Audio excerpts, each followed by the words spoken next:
big up, big up, big up, and welcome to the Liberal 12th Man Show.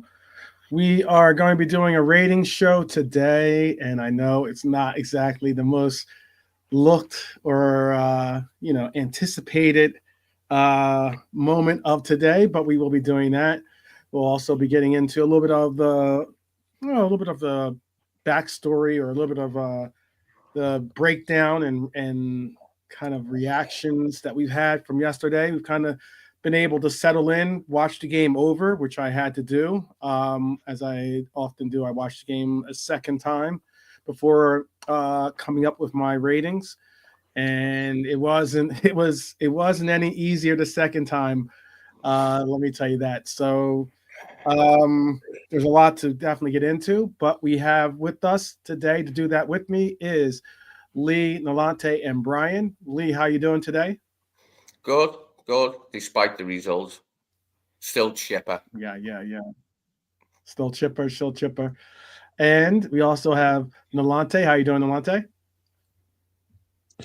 Yeah, all good, 12. We'll get into it, man. We'll get into it. Yeah, exactly. And we also have Brian as well. How you doing, Brian? Very well, despite the results. Yeah, despite the results, it Great is weather. Can't complain. Yeah, for sure. Kind of weird. Like it says an hour and 2 minutes have already passed, but anyways, kind of the StreamYard is acting a little weird on me today. It says 1 hour and 2 minutes on so far, and we've only started the show. Maybe it feels like that. But let's just get into it. There's so much to focus in on, and that's certainly what we're going to do today. So first things first, our 26-game unbeaten streak in the Premier League has been finally snapped. And yes, credit to Fulham. They did a lot of good things to secure that 3-2 victory over our Reds yesterday. It's the first time we've lost away from home under Arne Slot. We're still top of the table, 11 points clear, but regardless, it was a shockingly poor performance. I think we can all agree on that. So in this ratings and review show, we're asking the core question: why were we so poor yesterday? That is the best and only question I would really, really, really look to try to get an answer to. This is the first time, isn't it, really, that Slot's come in for quite a lot of criticism, and he is getting quite a lot of criticism from all quarters for his stubbornness, his refusal to rotate. He says it isn't fatigue. We beg to differ. Yeah. He's the man in the know. But that doesn't mean he's right. That doesn't mean he's always right. I thought, before the break, before the Paris games, I thought he knows what he's doing here, how far to push them to breaking level, basically, like with their fitness, starting games in a row. But he didn't. He just carried on doing it, mate.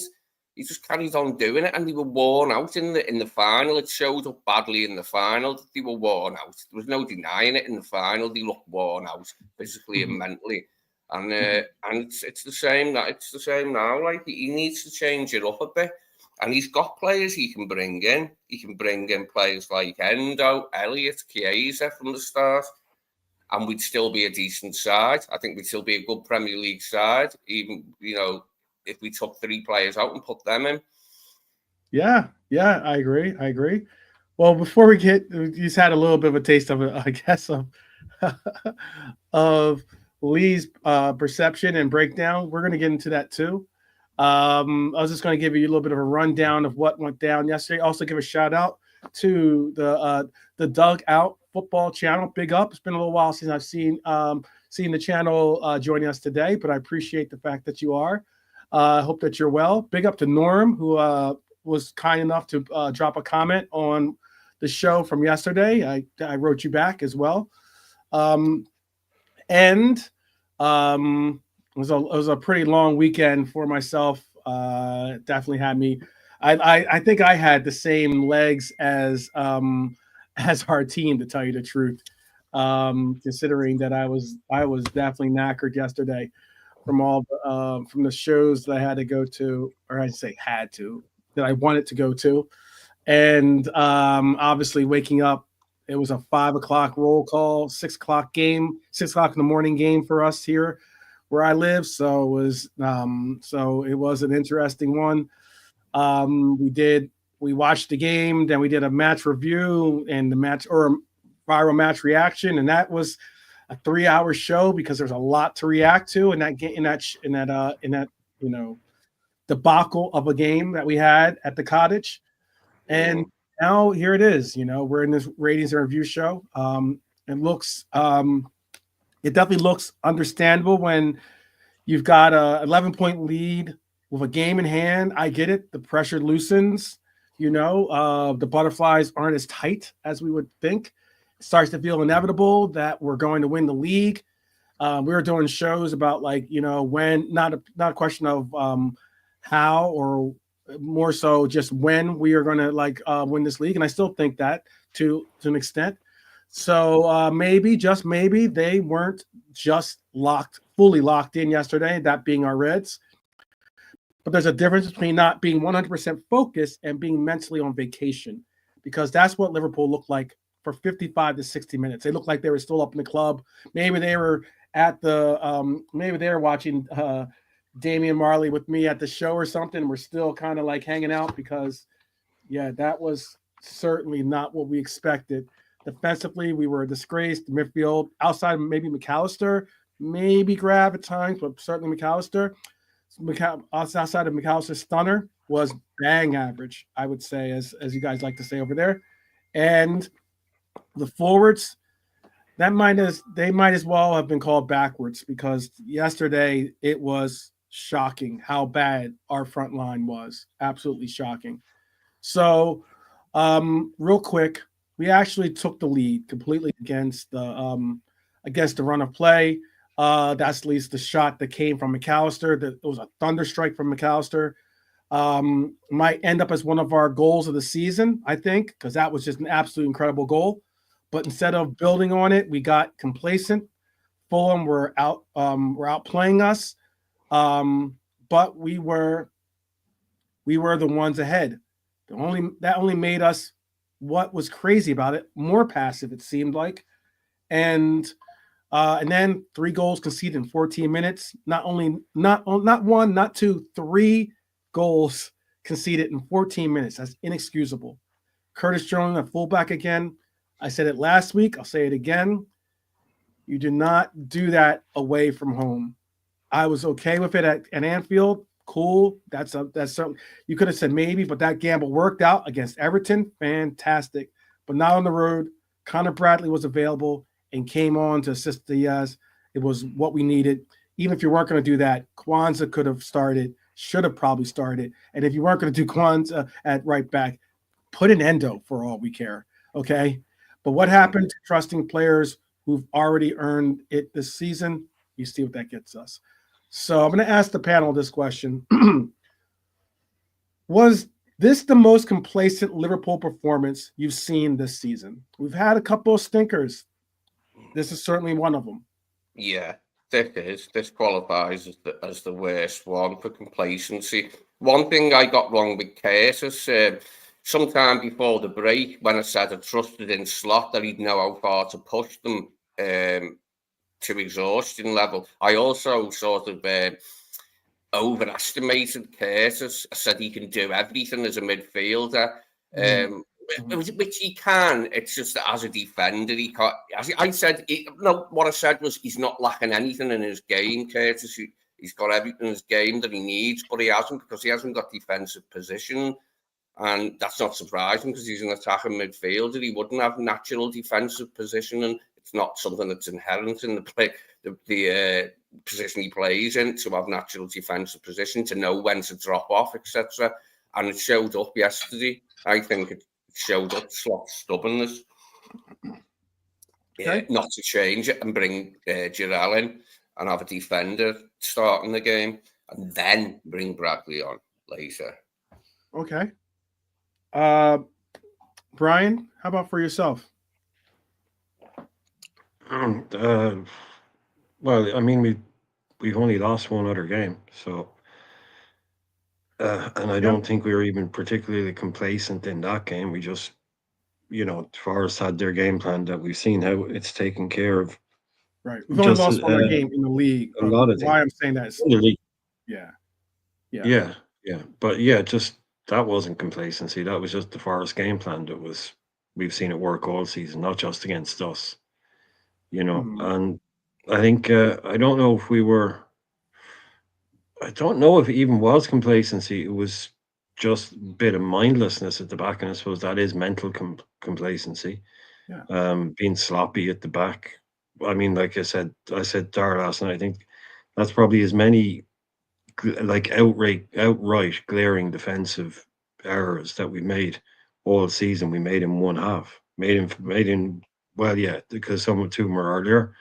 So in the space of 40 minutes, we made more probably like out and out howlers at the back than we have in the rest of the season combined in the league. So yeah, it was kind of shocking to see it's not a team I really recognized, Jesse, because No, it's a it's not sign of like a bad that, is team it? where yeah, it's a sign of a bad team where just with that first one, when they press you or they push you, um, you collapse. And we collapsed there yesterday. We went from 1-0 up to 3-1 down in quarter of an hour. Mhm. That is really poor. Mentally, Mhm. that's like you need to get yourself together pretty quickly. And that was Yeah. just like a house of cards. We just went every time they tried something, they beat us. So Mm. yeah, what were they expecting when they went there? Probably not that. So that's Mm. probably complacency as well. Yeah. Okay. I see the chats got some answers of their own. We're going to definitely do include your comments. We'll include them in the conversation. Before we get to Lante's take on it, or Lante had to drop out for a second. Um, I'll bring up some of the chat's I have opinions. to throw in that it is untypical of us. Like, I virtually didn't recognise us yesterday. The team that was playing yesterday was like, who are these? Hmm.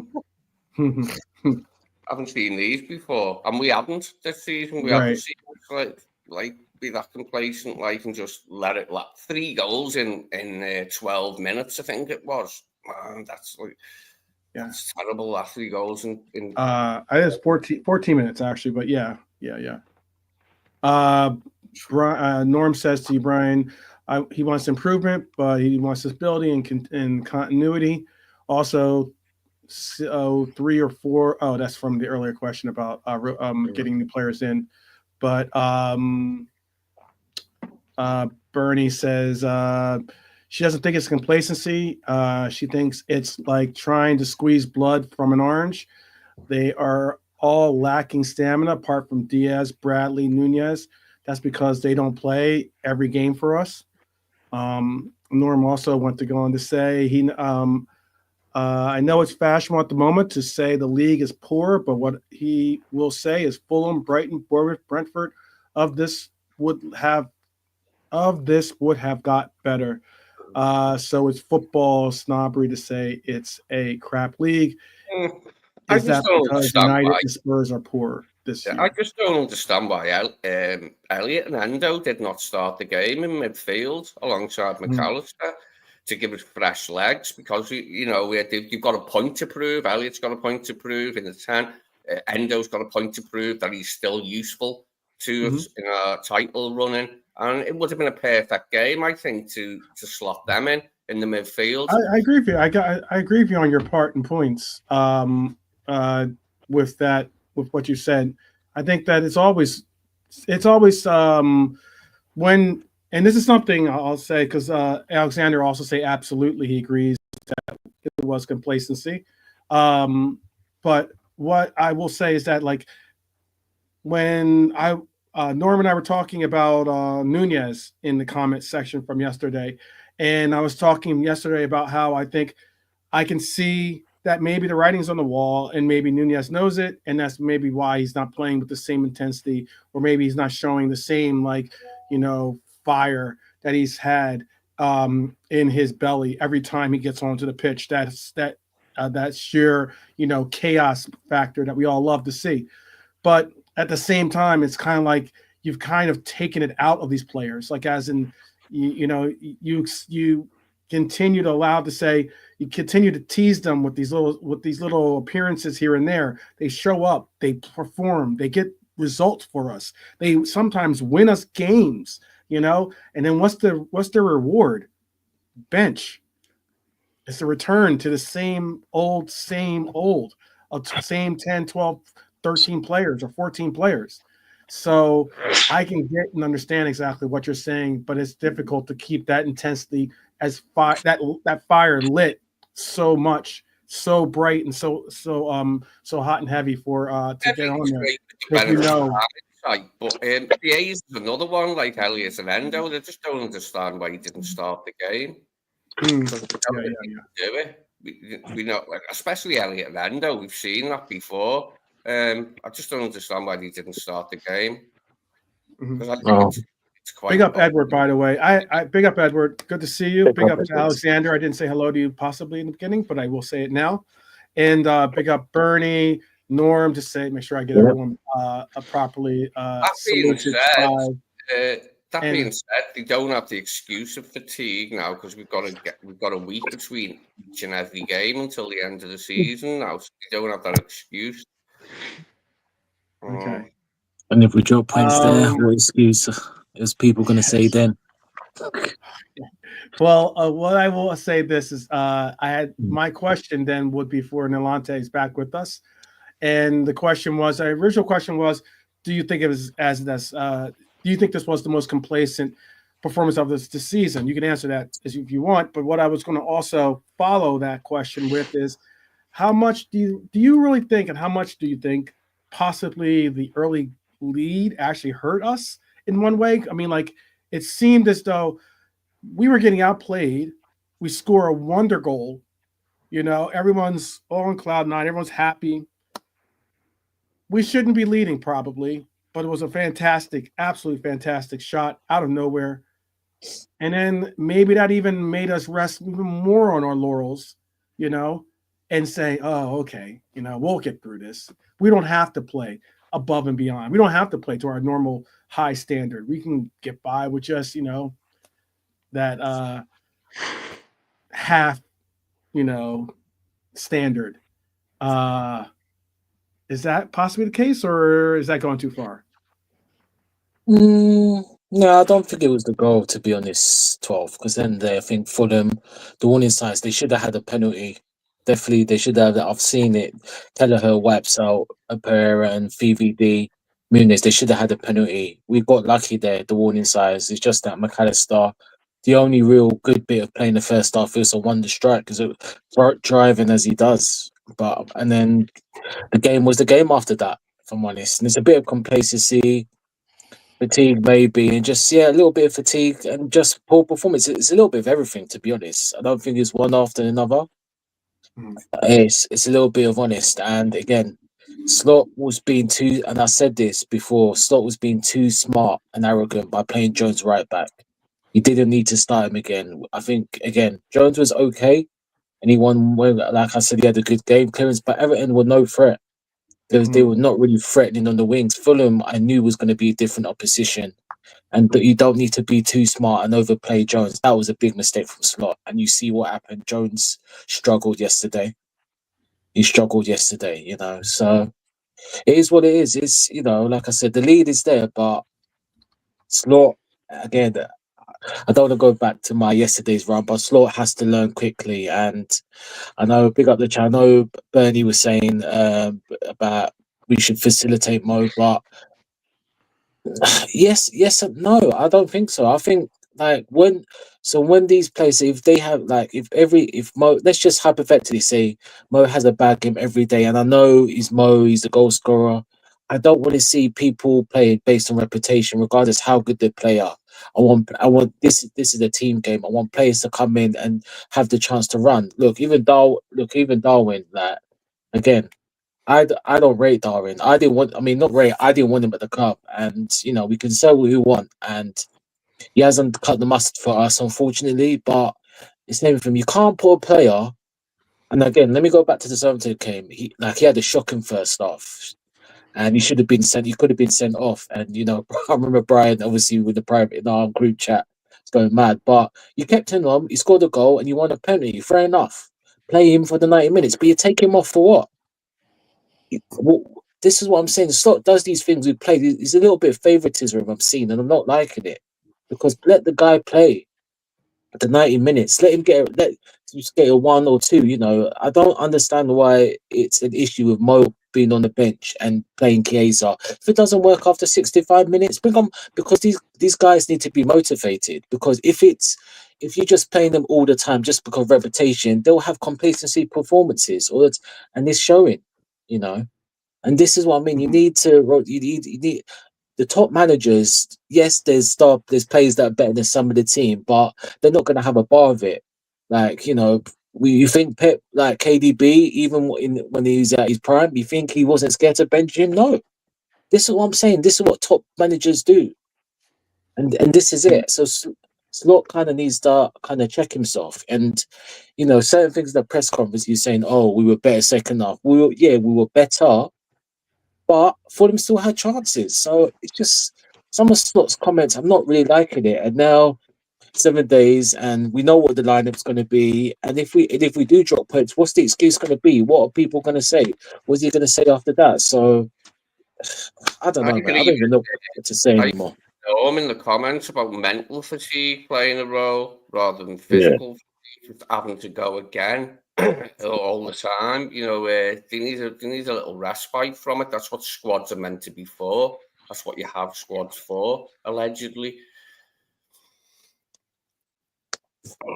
But we're being with a really stubborn army, aren't we, at the moment?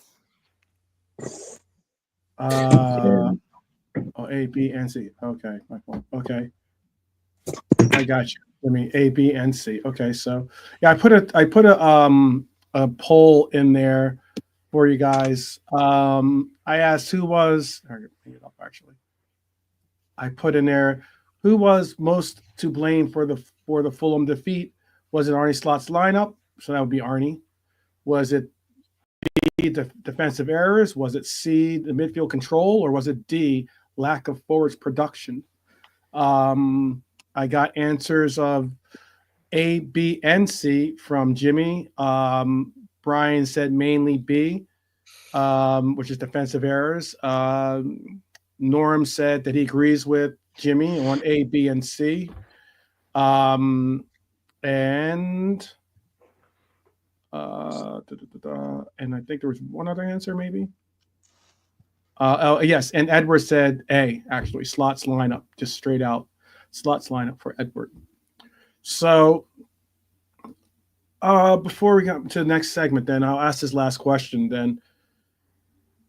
Did Arnie Slot overthink it with Curtis Jones at fullback? Or is this a case of not trusting Kwanzaa and the rotation options? That's the real question I think we all have. And I mean, only Arnie would be able to answer that question fully, but quick answer, because we'll go right into the next segment from here. What do you think? Brian, real quick answer. What would you say? Did he get it right, or do you think he just got it wrong? Well, after the fact, I just said I wanted Bradley to start if he was fit enough to go, but I wouldn't say. Look, it didn't work out. I'm not going to accuse him of being arrogant. Do you think it was more like? Then I'll let me just restructure the question. Then, do you think it was he was looking at it as he's playing with at the time 11 chips, or he's got 11 chips in front of him. He's playing with house money somewhat, and he decided, I can take this gamble again. It worked out for us against Everton, so we can take the risk. He liked what he saw against Everton and was willing to say that he could gamble against Fulham. Yeah, that seemed to be the main opinion during the roll call when we found out. Like I said, the response I remember in the roll call was nobody was overly like, "Oh, this is going to go terribly wrong." I just thought, look, as soon as Bradley is back fit to play, he'll get his right back slot back. It would look like a work against Everton. So yeah, but Kwanzaa not playing there is probably not one I was thinking. I was just thinking, yeah, I want to see Bradley back in there, and so yeah, Jones can do a job for an hour. But like we said before the game, he was going to be up against your boy, and he had Iwobi on that side. He was given a tough afternoon. He was up against probably Fulham's better player, one of their better players. Guy got 2 assists against us in the last game. So, yeah, I don't know if it was arrogant, but it did. Yeah, it was a gamble with house money, but it's gone back to being the house's money now because he's lost it. Yeah. Sorry, I tried to keep it quick, but it's not. No, it's okay. Difficult question. It is a difficult question, certainly. Because look, I think Jones at time looked a little bit. He looked lost defensively. Let's be honest with you, because a normal right back, a normal defender would have handled the mishap that happened on the first goal differently. I think he probably thought that Ibu was going to be able to head that cross or the ball coming across the goal, and then he kind of got frozen. And by getting frozen, as a defender, you're supposed to just automatically react to getting that. If you got to think that your defender isn't going to make that play. That's what you have to think. You can't think that he's going to make it. You have to be prepared for the worst. At least that's what our coach would always teach us. You have to be prepared to think that he's not going to be. You can't rest on the laurels of thinking, oh, he's okay. You have to be prepared for the worst. And the worst is he doesn't make that header. It falls through, and you have to be prepared to get it out of danger. Unfortunately, he wasn't. It bounced off his thigh or something, or off his leg. It bounces absolutely favorably for the Fulham player, and he's able to put it home.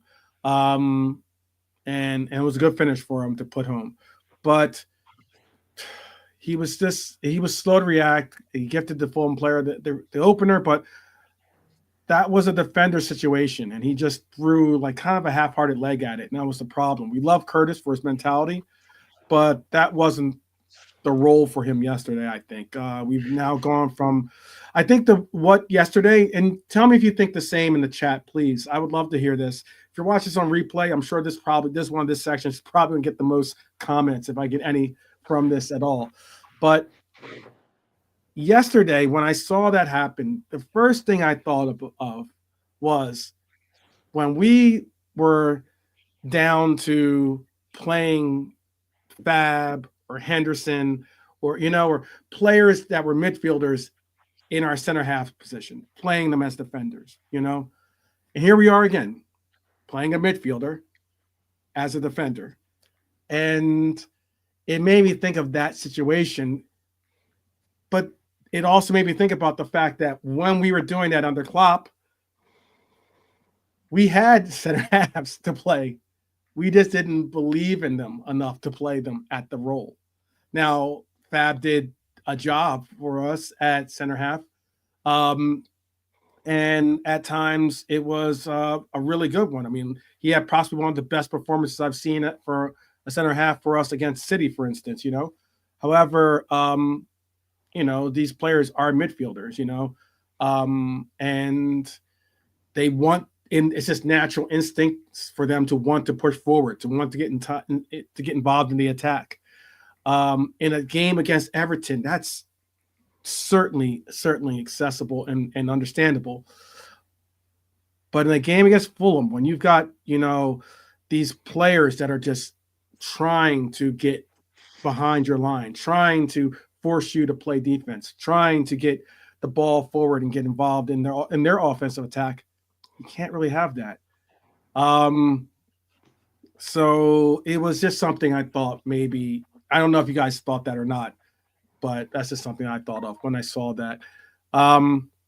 I'll also talk about, I spoke about center halves. I'll talk less ones. We could rip that Band-Aid off too. Look, Van Dijk, Konaté, that was possibly one of the worst performances from our center halves. From two of the center halves, I think are the best center halves in the league. I think that was one of their worst performances I've seen in quite some time. It was so bad. That's why Ibu was subbed 10 minutes into the second half. He got the same treatment as, or somewhat similar treatment, not exact same treatment, but similar treatment as Kwanzaa did in that Ipswich game that saw him get the hook. Van Dijk possibly could have gotten the hook even before him, but he's our captain, so as captains do, they have to go down with the ship. So like he had to get it correct and get us right on. But he got caught out for the third goal. Andy Robertson, who I know is trying to start a redemption arc. An arc I'm hoping that he gets to accomplish, an arc that I am hoping and backing him for, honestly. But possibly one of his worst games in a Liverpool shirt. 3 errors on a single goal. That's tough to do, my friends. That is really, really tough to do. Yeah, and he Rob tried to always do did that. it. He couldn't. Yeah.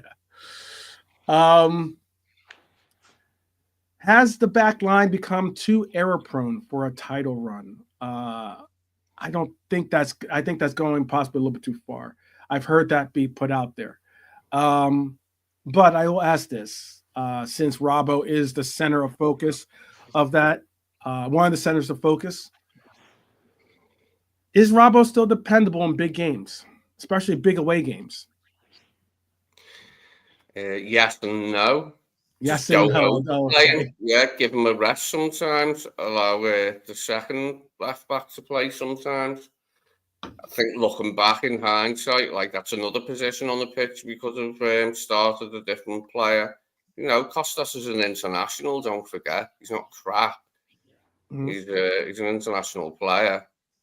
Mhm. So I don't see why players aren't getting used. I'm trying to find reasons in my head. I mean, I think with the Endo one, he doesn't think we'll have the same possession as what we have when we have Gravenberch, McAllister, and Sobbers. Like, but I mean, that's tough. Just tough, isn't it? You know what I mean? You can't always play the same team in the Premier League for 38 games. You just can't do it, mate. It's not doable. And it's showing. It's starting to show now. I think we're all agreed on that, aren't we? That we've run out of juice a bit. I just hope that this week's rest between each game now plays into our hands and we get the rest we need. Okay. Because we don't want to see more performances like this. Letting 3 goals in 15 minutes. It's not like us, is it? It wasn't like us, that performance yesterday. We have to say that. As bad as it was unlike us. And I don't want to see it again. Okay. Not anytime soon, anyway. Not anytime soon. 26 games, maybe. After another 26 games, I'll be prepared to see a performance like that again. What about for you, Nolante? What, in regards to the defense? No. Is Robbo. Robbo still dependable in big away games? Well, I mean, it's either him or Simicast. Have you lost your confidence in Robbo? I don't know. It's a difficult one. Because when you're people feeling, oh, he's done out here, sell him or etc., he comes back with a performance. So it's a very difficult one to answer, to be honest. Like I said, he had a bad game, had a stinker yesterday. I don't know. I really don't know, Robert, if I'm honest. We can't underestimate the years of wear and tear under Klopp on Robbo. And then Slot comes in and he's getting no rest still. He's still playing virtually every game and his legs just can't handle it, I don't think. I think he needs a bit more of a rest. And so yes and no, he can still play in big games, but not all of them. Rest him for some. I mean, I don't think we'd have been that weaker if we'd have started Simicast yesterday. maybe we wouldn't have made that we wouldn't have had that mistake. Who knows? Okay. Well, then I'm gonna put this poll in the chat right now. It's not about Robbo. It's about the other side. He ain't the only one. Ibu was at it as well early doors, wasn't he? Making mistakes. And the jitters sort of caught, didn't he, across the back line? Ibu thought his name was Ibrahim Sedan. That's what he thought he was. I know. I don't know what he was thinking, man. You can't play with the ball like that. Yeah, he actually pushed it forward into the path of the player. I'm like, what are you doing, man? Like, you see the guy, right? He's the sun's not in your eyes, right, or something. Like, you can see him. Yeah, I think the jitters started there yesterday, didn't he? The jitters at the back started with Ibu, with that mistake he made early on, and then it just persisted until we were 3-1 down. And we did come, to be fair, we did come close to equalise, and Harvey was, a hair's breadth away from making it 3-3, don't forget.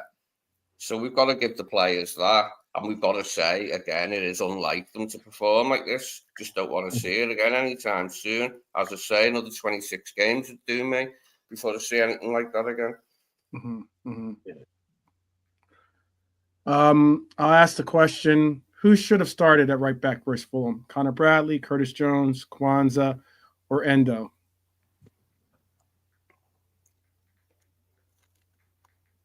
Knowing it.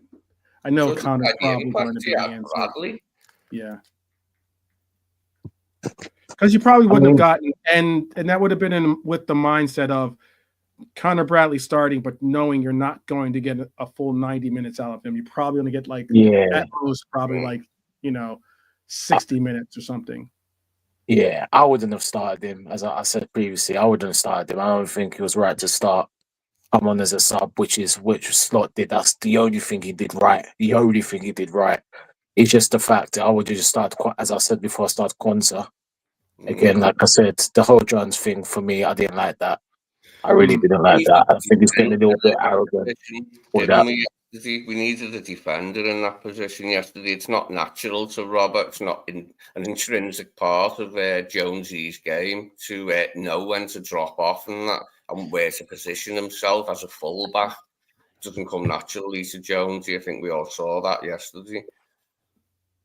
I think it's because of the Everton win, and he done okay. If he didn't, then he would have probably maybe changed. Actually, I don't even know his sleep. The thing about it is, I understand that he did okay, and he did a good job actually. And there were times and parts where you could say it was an excellent performance by him because there were things that he did that really opened up Everton, or at least proved to allow for Grav, for instance, to get involved in the offense. There were things that were done that even allowed for McAllister to get involved a little bit further forward. But at the same time, Everton isn't pressing you on that side of the pitch. They're not looking at that right side and going attack. There was actual a piece that was done on our. It was about Trent Alexander-Arnold, and it was an interesting piece, but it was just highlighting about how Liverpool's right side is attacked 44% of the time of the attack. It is centered on our right side. That is the highest percentage of focus of any other opposition in the league. Okay, so there's no as when other teams go up against other teams, there's no other higher number than the 44% that is targeting our right side. Quite often people will put it because Trent Alexander-Arnold is there. I'm not going to get into that debate right now per se, but it is quite interesting that that they're still going to target that side. They're still going to target that side. The game plan doesn't change one little bit if you're going to consider putting in your right back spot a midfielder. it was very interesting. And I'm not saying it wouldn't have changed even if you had Kwanzaa there, but if you had Kwanzaa there, you would have possibly had a defender there that's more likely to be able to, not get bullied off the ball, not get beaten, know what to do in those high defensive intensive pressure situations. You would have probably had a better result. That's what at least my perception is of that. But it looks like hands down Bradley was the answer for a lot of people in the chat. That's what it looks like. And I didn't expect anyone to say anything really other than that. But I was asking if it was under that variable that you get Bradley, but you only get 60 minutes out of Bradley, 55 to 60 minutes out of Bradley, It is part and that we were a whisker away from equalising. So we were good enough to nearly equalise yesterday. But it was just the goals we conceded. That's what it was down to, wasn't it? If we don't make them mistakes, then we don't lose the game. And it's not typical of us. Like it's not what we've been seeing, not what we've been used to this season. So it was a bit of a shock, wasn't it? Bit of a shock to see us concede 3 times in 15 minutes. It's like, who are these? Oh, where's my team? Just hope it's sorted out for West Ham. Needs to be. It has to be. Well, it's like I said, no excuses. I mean, they had the international break. Grover Birch wasn't there. He had rest. Some people could best. We played Everton. We still had everyone played, so it's not an excuse. Everyone played on Tuesday, Wednesday. We had this game. Again, he went like for like. What's happened is happened now. And then, so I don't want to hear anyone. If we drop points next week, I don't want to hear anyone in the chat or the firm have any excuses for this team. Because I don't, if he's going to play what we know he's going to play, I don't want to hear any excuses. I don't want to hear excuses, anyone. I don't want to hear any excuses. If we don't hear 6 points in the next game, I don't want to hear any excuses for Slot or any excuses for this team. Period. Well, that will then bring us to a portion of it where I will ask this then. A player that has certainly played above and beyond for us. There are those out there that are starting to point out that, yes, he did. This player did start to kind of teeter off a little bit towards the end of last year, albeit though that was because we had AFCON to deal with. We had also an injury that he was coming off of from AFCON.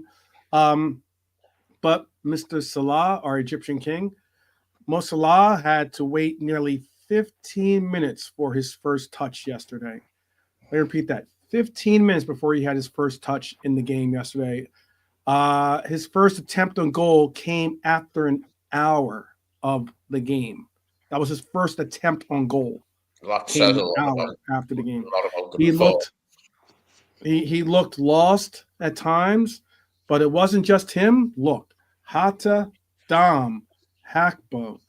I mean, you can even say, like, obviously our back line, you could even go as far as maybe even Kelleher at times looked like flat, looked like they just were they'd been out partying the night before and got back late. Again, maybe I didn't see them at the concert I was at, but maybe they were there too. Who knows? But Salah's now even gone 7 games without a goal from open play. Let me repeat that again. Mo Salah has now gone 7 games without a goal in open play.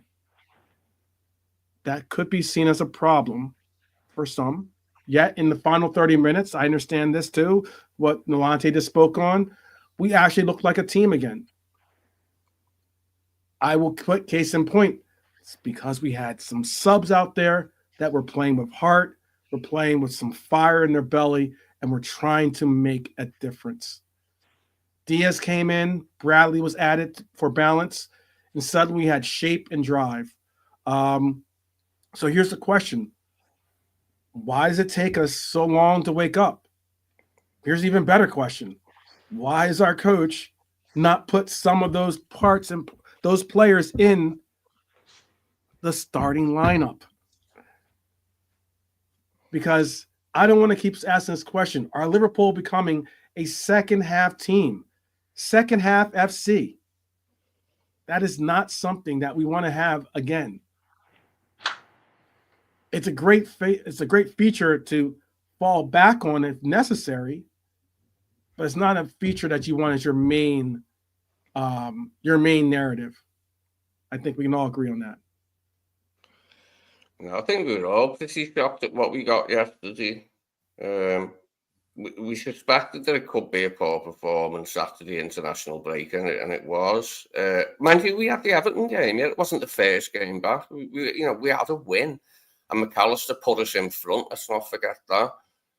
But I mean, it looked like we still knew what to do when we did perk up a bit. Like, Diaz found ways to go. Elliott nearly did. We know how to score goals, but it was too late in the day yesterday. They'd already put it beyond us, haven't they, with those 3 goals?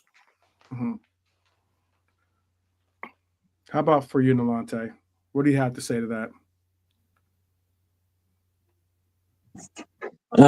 Yeah, sorry, can you let Brian go and then I'll just go after? Sorry. Sure. Yeah. Brian, could you pose an answer for that one? Well, Diaz and Bradley came on. Diaz has been starting games. First time he's been benched. Bradley starts if he's not starting, it's because Trent is fit. So yeah, Elliott came on. Why doesn't bring him on earlier? Why doesn't he start him? And we've been talking about that for well, the last 2 shows, most tonight. Everyone has kind of made their piece on it. I don't want to keep going over it. He doesn't. That's the coach's thing. With someone get a press pass, rob Mo Stewart's press pass, get in there and ask him questions up front, because these are the things he can really answer. So, look, I just think watching part of it back. I mean, also you have to say, they won that game because of players like Calvin Bassey yesterday, who I thought was immense. If we had a couple of players on the pitch yesterday that had the energy that he had and the work rate that he had, we wouldn't have gotten beaten there yesterday, because he was everywhere. It's just people say, "Oh, these guys, they raised their game for Liverpool." It's like, yeah, I'd love to raise my game against one of the best teams out there. This guy was driven. And that's one of the reasons they beat it, because they probably wanted it a bit more than us yesterday. Too much of a nice afternoon in the sunshine for the boys, I think. And this was a lad who was like, nah, we're winning this. And if we don't win it, it won't be because of me. He was absolutely superb. So, like I said, if we'd had 1 or 2 of him in our team, whether they started, whether they came on or whatever, but that was the kind of attitude and performance, right? That basically, that's why teams like Fulham can beat a team like Liverpool if you have a guy like him having a game like that. Agreed and understood too, completely. Well, 7 games from potentially lifting number 20. This isn't mid-season. This is crunch time. And still Slot is relying on his 12 to 14 core players like we spoke on. The FA Cup game, mostly kids. We're on that bench. That was a very rotated lineup that we saw out there. PSV away, everyone knows my opinion on that one. I think that was a moderately rotated lineup, in that it had two regulars that you would say you see in the starting rotation, that being Cody, and also playing against his former team, and also that being Robbo, who was the captain of our club that day. And beyond that, it was a bench pretty much of youth academy players. Today, wasn't the case. Wasn't that case? We saw a team that had a lineup that should have been able to compete with Fulham. We had a lead in the game. We don't blow that many leads in games, but this lineup did just that. If we want to win this trophy, plain and simple, we have to compete in every competition, every game. And that means utilizing the depth and rotation that we need to do it. I've seen, as Lee spoke on, this is probably one of the few times that I've seen a concerted effort of criticism being leveled at Arne Slot and his lack of rotation, his lack of utilizing his bench. Even if you don't believe in these players, you can't continue to just, as Bernie said, try to get blood from an orange, or blood from a stone, as they say sometimes too. You just can't do it. You have to. It's like I think the key part and point is, like, am I worried long term? I wouldn't go that far. I trust the brain trust that is reestablished at Liverpool. But if we enter next season with the same squad, and our coach sticks to this principle of just relying on these core members of the squad to get us through an entire season, entire campaign, and actually compete for all of these competitions, that's when I will be concerned. I'll tell you It's that. not the first time Marco Silva's Fulham have given us a decent game. I mean, let's not forget the home game wasn't easy, was it? We had Robbo sent off, didn't we, quite early on? And we only drew that one. So, Yeah. We should have known that it was going to be a tough game. And he probably did. Don't know if that makes it worse that he didn't rotate then. But, yeah. There you go. Yeah. I don't know. That's yeah.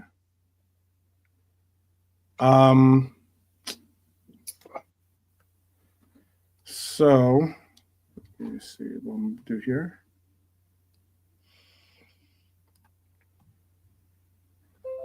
All right. So I'm gonna put a poll in here and ask you what your thoughts was. I'll put a poll in here for us. I think a little harsh to come in. Some people coming in hot into the conversation there. I'm going to ask you this. What's Liverpool's biggest issue right now? Right at this moment, what do you think our biggest issue is? Is it squad fatigue? I'm asking the panel this too. Squad fatigue? Is it over-reliance on starters? Is it maybe our weak set piece defending? Because our third goal was technically let off a set piece, by the way. Or is it the lack of rotation? Yeah, I think the other things come from the lack of rotation, don't they? If we had rotation, we would not the other things, probably. I mean, that's just Endo for one. Like, you look at what Endo gives you when he comes into a side, like the work rate and the enthusiasm that Endo gives you. Not understanding why we're not seeing him a bit more often. But there you go. That's Slot's decision. It's up to him. I sort of trusted in Slot before the international break. I thought, yeah, he knows how far to push them. But I'm not sure he does. I'm not sure he knows where the exhaustion line is. It's not Holland. This isn't the Dutch league where you can have a core of 14, 15 players or something. Like, we can't do that in the Premier League, mate. This is not the Dutch league. Yeah. I'm seeing a lot. So A, B, C, or D for you, Lee? Yeah, the I'll bring up the rotation. question. I'll bring up the question for you. Here's the question. It's A, B, C, or D. I see what everyone's pretty much. It's been pretty much. It's not unanimous, but everyone is pretty much going with Yeah, D. the weak set piece defending can come from mental stagnation, from mental tiredness of having to go all the time. You've got to go again, go again, go again, go again, go again, go again. And sometimes mental tiredness plays a role. I think that it looked like it with the mistakes because we don't usually make them mistakes, at Right. least not 3 in bloody 15 minutes. So I think it's all coming from lack of rotation. The other 3 things are all Rotation is your answer. coming D. from the lack of rotation. Yeah. Okay. Yeah, I'm looking. I see a lot of people put D as their answer. Edward put D. Cedric put D. Alexander put D as his answer. And said all 4, but he said that our poor that he is concerned about our set pieces. I agree with that. That is a major concern of mine. The next show that we did, that was one of the 3 things I think we have to improve on next year. Let's see. Bonker said it was C too. Set pieces. We've got it. For a team that's so good in the air, we have to do better at our set pieces. Agreed. Jimmy's saying it is our lack of rotation. Bonker said B also, I guess. Bernie says lack of rotation, but also squad fatigue. Okay. Bonker's is just giving us all the answers. And a quick answer to Red Rebellion, because I get that there are places on the internet that aren't exactly the most informed or most intellectual conversations to have. But I mean, one of the unique thing about this channel is that we do try to engage in some real conversation without calling each other names or going overboard. And your question of what should Slot have done differently to win the league, which was ours weeks ago already. I would say this: it's not necessarily about what another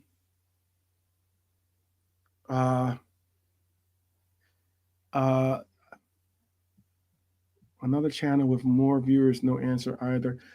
I don't know what the anger is for Red Rebellion. I mean, we're trying to engage with you. You can be definitely you definitely be a little bit more cordial with fellow Reds. If you're a Red, then I think then you'll understand.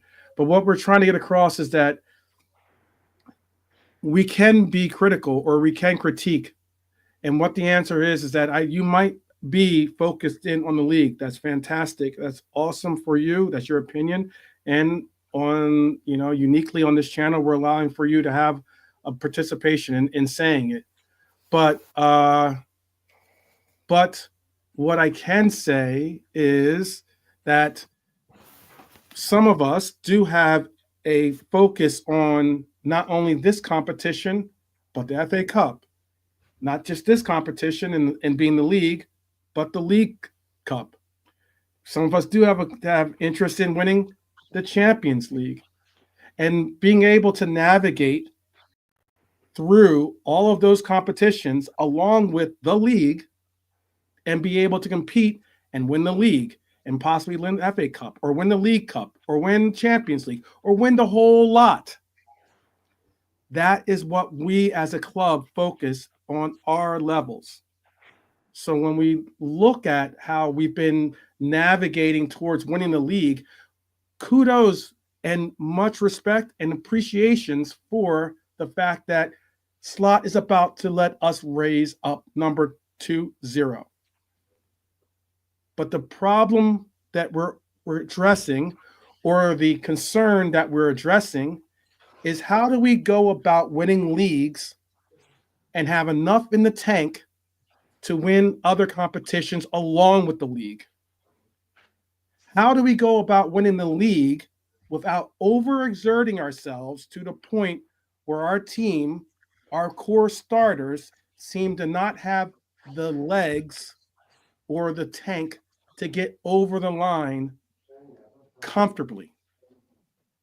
So please, let's do it in a sensible way. Let's talk to each other in a sensible tone and not insult each other, because we're all Reds here. If you don't want to engage with us as Reds and engage with us as respectful Reds, then this isn't the channel for you. That's how I would say, Red Rebellion. But all due respect, I would love for you to continue to at least be a part of our community. So, with that said, I would say, I did have a poll. I did have a poll in there. And this is a poll probably that a lot of people already have, because it's something that I know I've seen being addressed a little bit here and there with people, and in what it is that we need. What is it that we need to possibly secure us some type of reassurance in our lineup or in the depth that we have in our squad? I'll ask you, each one of you in the chat, to give me your answer, but I'm also going to ask, I will also ask you on the panel to give me what you think is maybe something that we're going to really, what would be your top priority? What's our biggest need this summer? And I'm going to put this in the poll right now. Okay. And this is the question. What do you think Liverpool need the most this summer? Do we need a right back? Do we need center back depth? Do we need midfield muscle maybe? Or do we need a reliable, I'm putting backup striker, because most likely I don't think we're going to get rid of both Nunez and Hatta in one summer go. We'll most likely have one of the two. Most likely it'll be probably Hatta, considering how this coach loves Hatta so much, obviously. And yes, you heard me say that. I did say that. So I'll ask you, what is the most important need out of these four to the panel? Nalante, I'll start with you, Nalante. I see Jimmy said reliable backup striker. Bonkers is saying a new center back and maybe even a reliable backup striker.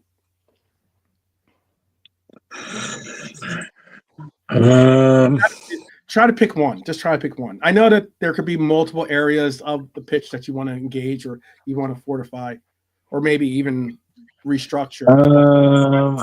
I'll just say,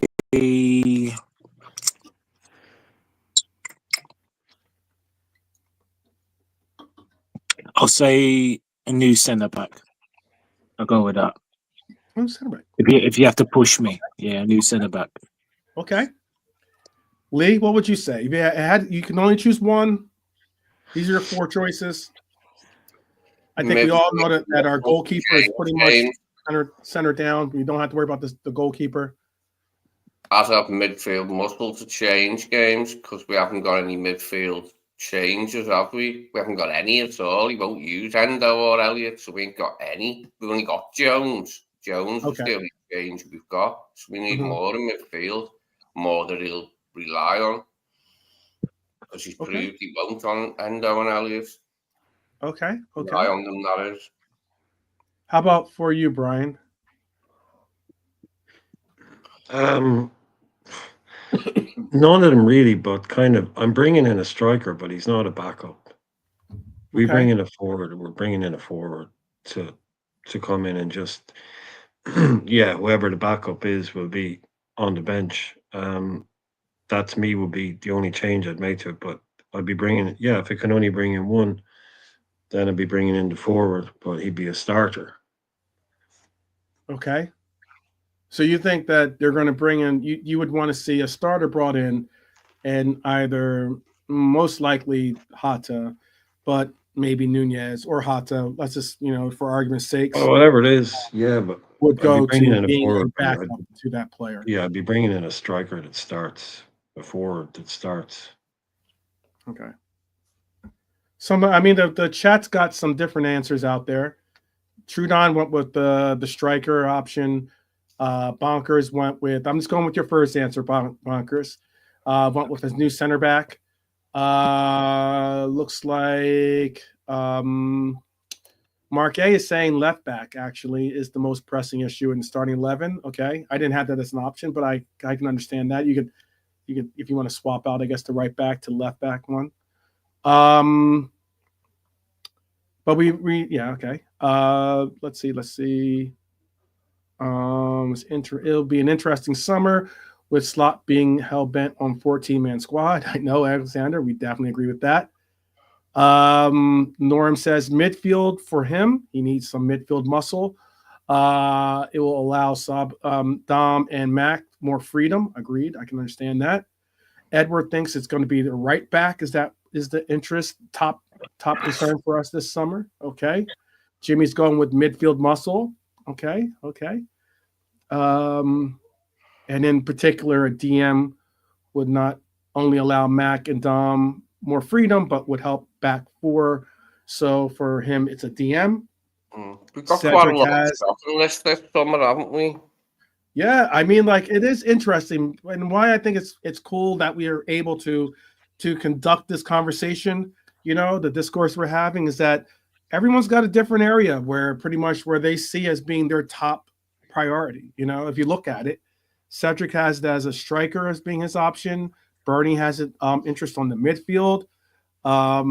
Alexander has it on the center halves. And we haven't even mentioned left back.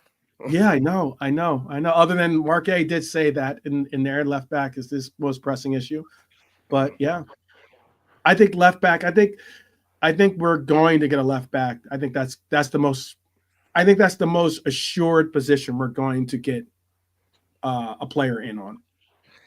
What amused me when we were still in all four competitions, Sky did a piece with Mason and a few others saying how brilliant Liverpool's squad was, how balanced it was. But it was a bullshit piece, you know what I mean? Because it isn't a great squad. It isn't a squad with a lot of depth because he won't pick some of them, really. So they're like, you might as well not be there. You know what I mean? Some of them players, because he just won't use them from the start.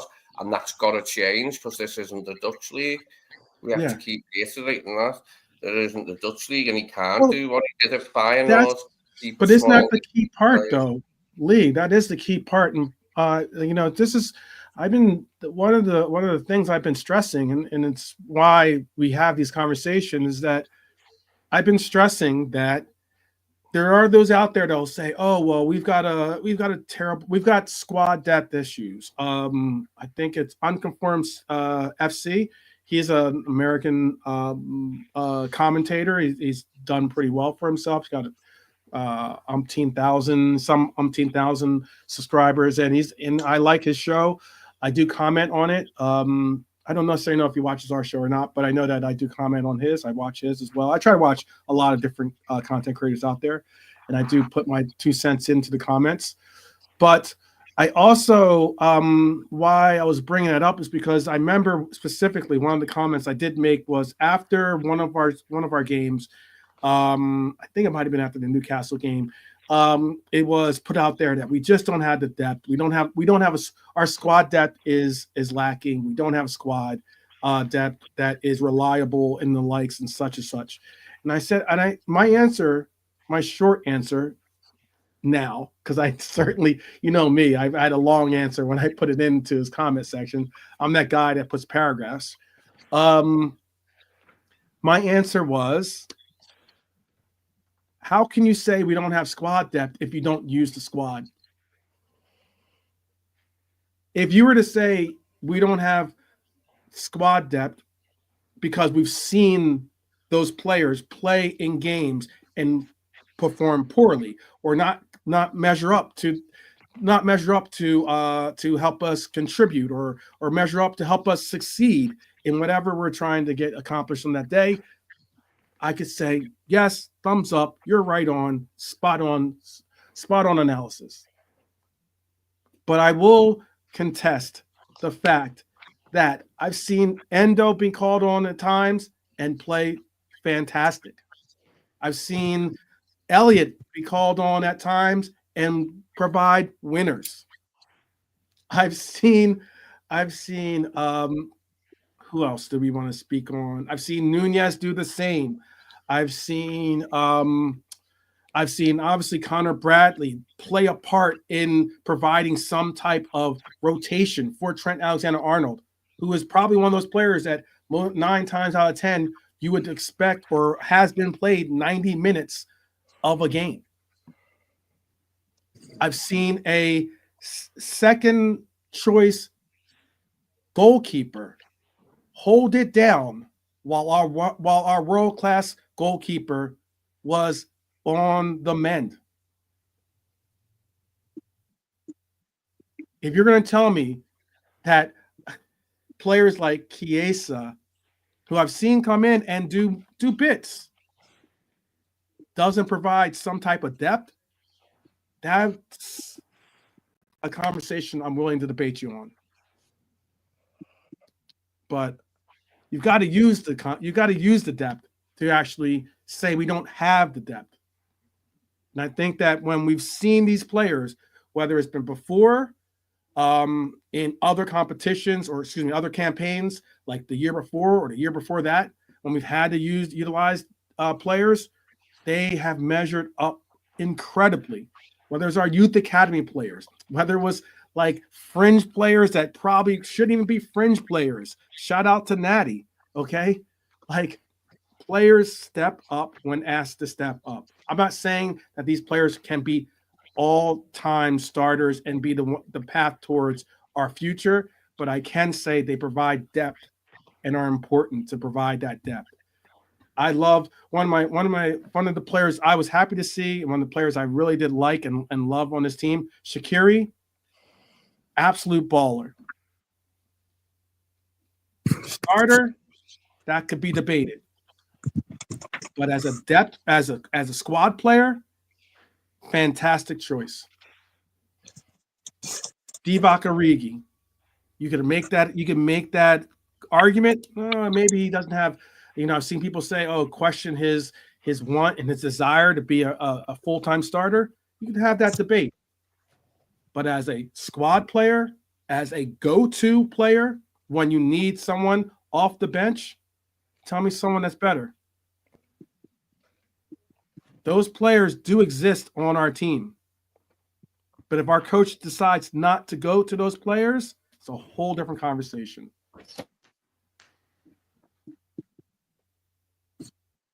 But I'd be willing to allow for. I'm not willing, but I'm more than I'd be gracious enough to say that I've been on my soapbox a little bit.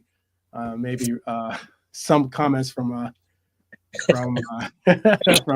Mr. Rebellion's got me a little bit amped up, but tell me different though. Tell me different in the chat. You can tell me different if you think so. On the panel, please tell me different if you think otherwise as well. Can I just something that obviously we've just spoken in the private chat, and I will say it in the nicest possible of terms, out of respect for the good people in the chat and us.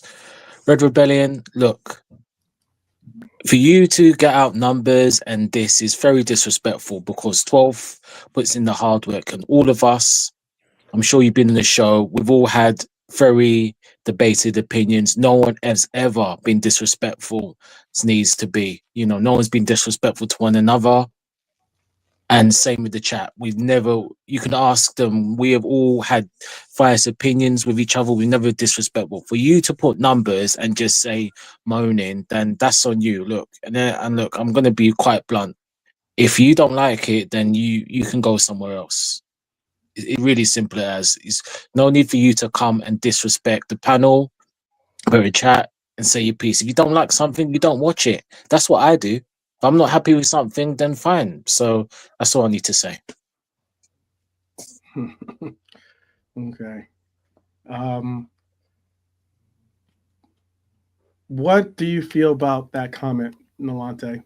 What do you feel about my comment? Do you think that we don't have a squad?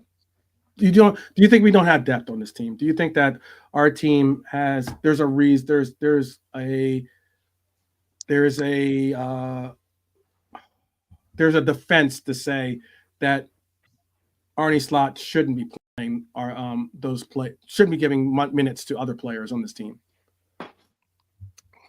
I think you know my few 12 without me. Right. So, yeah. Right. But I'll just say quickly, and I'll let more Brian and lead because I think I've talked this to death. Look, Yes.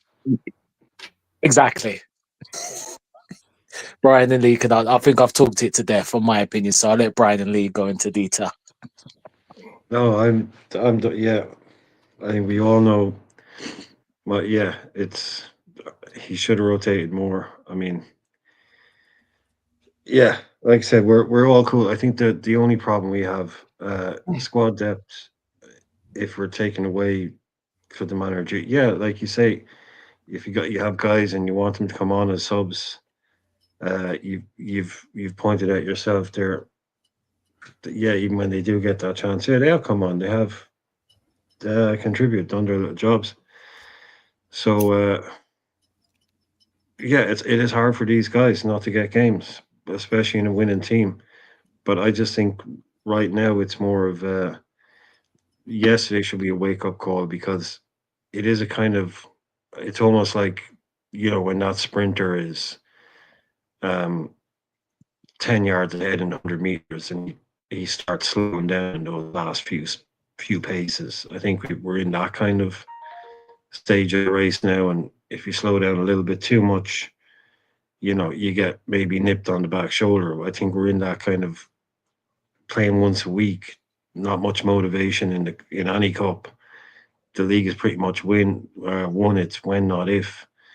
Maybe that's really that kind of natural kind of, and I think that's to do with Mo as well. I think we've gotten our answer to the question: can Mo Salah do this every week for a whole Premier League? Well, no, he can't. You know, um, it's just a natural slowdown, I suppose. Just knowing that we're in that final lap, and you don't need to go at top pace. So that's just that. I'm assuming. I don't know. Like it's just psychological as much as anything else. I think that's really our own. Is perhaps a little bit of a lack of motivation to. Arsenal are only 5 points behind us. The Wolves are nipping at at your heels, kind of thing. So we don't really have that. So I can pretty much ascribe some of it to that. So that's when when you're operating at an elite level of we're got to win a league, so we got to win the next game, and then all of a sudden you kind of know it's done. Especially with Arsenal with a big game to play. So that really is the only thing I'd have in it as well. Like I'm not saying the other things aren't an issue, but I think that is probably one of the issues as well. And that should be a wake up call. Like I said, Harvey Elliott should start next game over Dom. It should be a kind of a reverse Plymouth where a couple of the guys that started this game, maybe they should sit down for a week. We've a decent game coming up. And maybe, yeah, drop Dom, drop Robbo, drop whoever you want to drop. But yeah, give these boys a chance now. I know it's a bit too late for a lot of people, but that's where we are now. So I think there is no need that he has that kind of that was shocking performance. A couple of ye can sit down on the bench this week. Harvey's going to come in, or Simi's going to come in, whatever it might be. Yeah, it's a question because like this coach had people. One of the biggest things, and this is something that I spoke on. One of the biggest things that people commended this coach on was when he pulled Kwanzaa. And I get that the argument can be made that, oh, it's Kwanzaa, so it's not like you're pulling, a Trent Alexander-Arnold or you're pulling a Mohamed Salah from the lineup at halftime and trying to make and trying to say something that way. But he did choose to make the change in that Ipswich game, and a lot of us were shocked to see it. In that it was like, okay, Kwanzaa got yanked at got the curtain call at halftime. And we haven't seen him really be a starter since that day. Now, it could be argued that maybe it's because Ibu has just played to that level and he just, and hasn't given up his position again. It could be maybe that he recognized his mistake early and it's not going to double down on trying to make it seem as though, he wants to go back to that original thought. I don't know what it is about the coach, but I know that rotation has been brought up as being one of the biggest things that some have started to question for us. So it's very interesting. We need Allison. Oh, okay. All right, Barry. I see you. Some were saying that Allison might have made one or two of those saves. But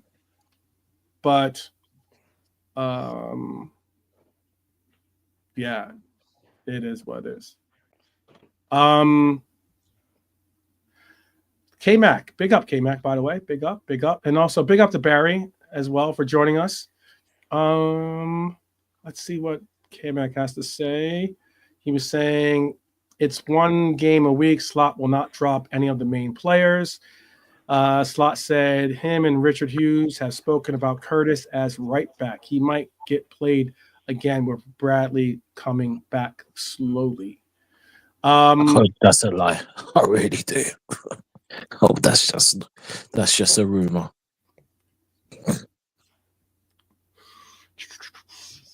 I get it's Anfield. I get it's West Ham, but yeah. Let's see. Yeah. Yeah, I know. Let's get into some of these ratings real quick, and we can also continue to have the discussion about the team. I'm going to bring up some of these ratings. I kind of hope there's promise between some of the things that if we are going to tell Curtis, hey, let's get you acclimated and really situated as being this possible, I don't know, if we're going to try inverting again or doing something like that, that'd be one thing. But if we're not going to be doing that, then I don't want to see Curtis Jones as a right back, to be honest with you. But all right. All right,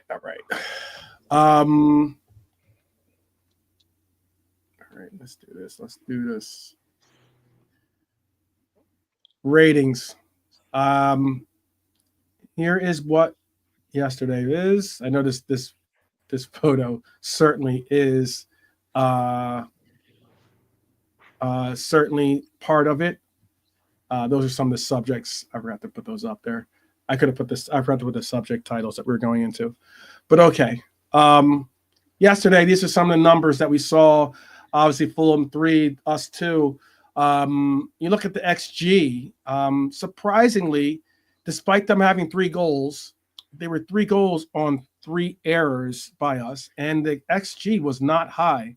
0.75 is not a high XG, considering they had 3 goals. We had 14 shots. They had 12, 6 on target for both of us. 29 touches in our opposition's box, 21 for them. We had 62.3% of the ball. 4 corners taken for each of the teams, and we committed about the same number of fouls, 10-9. I'll make this a little bigger, actually, so that everyone can be sure to see it. So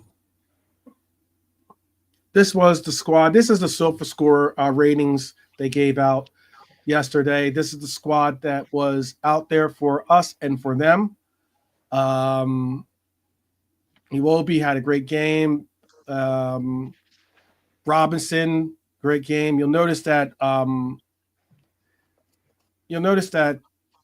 Iwobi and Robinson were given. Iwobi, at least by SofaScore, was given man of the match. I don't know who actually got the actual man of the match yesterday. Do you know? You say? Pereira, maybe. Yeah, maybe. Yeah, I don't know. Bassi was good, wasn't he? Bassi had a good game. As, Yeah, He there's was my been- man of the match anyway. as Brian highlighted, yeah. There was a few of them. There was a number of them that had really good games. Yeah. Salah's chance, K-Max saying, had a 0.55 XG. That was the same as all 3 goals Fulham scored. It was a bad miss. Oh, tell me about it. That was a very likely miss from our Egyptian king. Probably why a lot of the scores are 6.2, 6.1. Our midfield's pretty much the only 2 that actually got something. I guess Gravenberg got the assist. Did he? Did he get the assist for them? I'll have to double check. Maybe he got the assist from Maka. He did, yeah. He won the ball and gave it to Maka. Maka ran off it. So. Got you. It's a lovely goal to get us on the way to our defeat.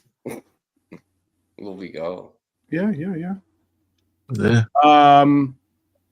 So these are some of the numbers. Shows the entire team. We can always revert back to this if you guys want. Shows the numbers. This is just the general totals on stats for all the players. Also, this is the attacking attacks. You can see Harvey Elliott hit the woodwork once. You see the Hatta and Salah's big chance missed there. Those are some big notes to put. That Elliott came inches away from basically bring us. The other one back up that tells you their touches and that. Yeah, the first one. Because I was looking at someone I wanted to look at specifically. What looks? Say what your point is again. First table back up that you had a different table that had more stuff on it. That's it, yeah. Yeah, minutes played, let's see, minutes played, 67 for Jota. Aerial duels 1, 2. Ground duels 1, what's that, 4. What do you? Maybe I can help you out. What are you looking for? Who come on for Jota? Was it Darwin? Yeah, it was Darwin, wasn't it? Darwin come on for Jota, didn't he? And Chiesa come on for Robbo towards the end, didn't he? Attacking positions. And Diaz came on. A nice finish from Diaz, actually. We were treated to five goals yesterday, whereas the Manc Derby had none. They had no goals to celebrate. At least we have 5 goals to watch. For the subs, it was double subs. It was the double sub of Elliott in for Dom, Diaz in for Cody, and then about 12 minutes later, and that was in the 55th minute, and then the 67th minute came Bradley in for Konaté, and Nunez in for Hatta. And then Chiesa came in on the 82nd minute for Robbo. So it was a slight surprise to see Ryan go back into the defence, but not a massive one, because Ibu had a shit game, hadn't he, and started off the jittery performance with his cat bloody thing that he done. He fucked up and nearly cost us a goal. That sort of set the tempo, set the pattern for what was to follow, didn't it? Well, Over yeah, the next 15 minutes. You have on here, you see big chances created. Diaz and Bradley had the big chances created. They're the 2 subs that came on. I forget why Kelleher got the yellow card. I'd have to look that one up. Close from Elliott to an equaliser, wasn't it? When he hit the bar. He was unlucky there. Tiny little bit lower. I don't know. Maybe it's not yellow card. But like he does hit the bloody woodwork. Like, he needs to get them under the bar, Elliott. Yeah, that's unlucky, man. That was unlucky. Yeah, he was unlucky. So he was lively. He was. I think I remember someone. I don't know who it was. Was it someone in Sky or? I think it was on the Liverpool channel. They criticising. I think Elliott about he done the pass and it was intercepted by Fulham and they attacked and then he scored. I think it was Harrison Reed, but I don't I don't. Again, I think people, maybe I would say with a nitpick on things. I mean, Dom does passes and he don't work 9 times out of 10. We're looking at Elliot's just more progressive. He's more to the goal. What can I do forward? And that's what number 10 does. He's not looking backwards. He's forward thinking. And yeah, to have flashy legs in that position, wouldn't it? Yeah. DM with Endo. I just don't see why we didn't go with them, with Endo, Elliott, and McAllister. But hindsight's a wonderful thing. As I said before the international break, I sort of thought, oh, Slot knows what he's doing. He won't push them too far. But he has. It's plain to see that he has pushed them too far. That's truly. Yeah, big pause. Yeah. Big pause on that one. We get okay. Yeah. But again, this is some of the defending. The notes I have on this one: errors leading to goal was Curtis Jones. Errors leading to a goal or to a shot was from Konaté. Errors leading to a shot was Basalai. Errors leading to a shot also from or goal from Robbo. But you can see 8 clearances, 11 defensive actions, 8 clearances from Virgil van Dijk, 2 interceptions, 1 total tackle, 1 dribble pass. I think other than that, physically, that they weren't mentally prepared, and that led to the 3 goals. Like us making 3 mistakes, because when you're in that sort of jittery type of performance, you're going to make mistakes, aren't you? And it was catching, it was contagious. You see why Ebro got even the normally flawless Virgil didn't get out alive, did he, without being made to look a bit silly by Muniz. This is one of them days, wasn't it? This is one of them days when we... I agree. The third goal, you'll see. Oh, sorry. Go ahead. I didn't know. We did nearly equalise, didn't we? Like more than once. We come close. We nearly did in the second half. It was a major. Once we got those subs in, it was a major difference, and it's why again, I still think you can. If we could have, we don't necessarily have to use Elliott for a full 90. But we could have gotten that kind of energy from the very start of the game, and it could have made a difference. We don't have to get that energy we don't have to get a full 90 out of Lucho, which we normally do. But that energy that we got from Lucho could have and should have and would have made a difference in having it from the very beginning. That's what I'm emphasizing in some of the comments that I've been making. These are some of the duels. You can see a lot of duels. Gravenberg actually was really good on his fan base that would have picked the same side going into it yesterday. Everybody wanted rotation, didn't they? Absolutely everybody in the fan base was like, "Where's the rotation? Please, let's have some rotation." And he's just not doing it.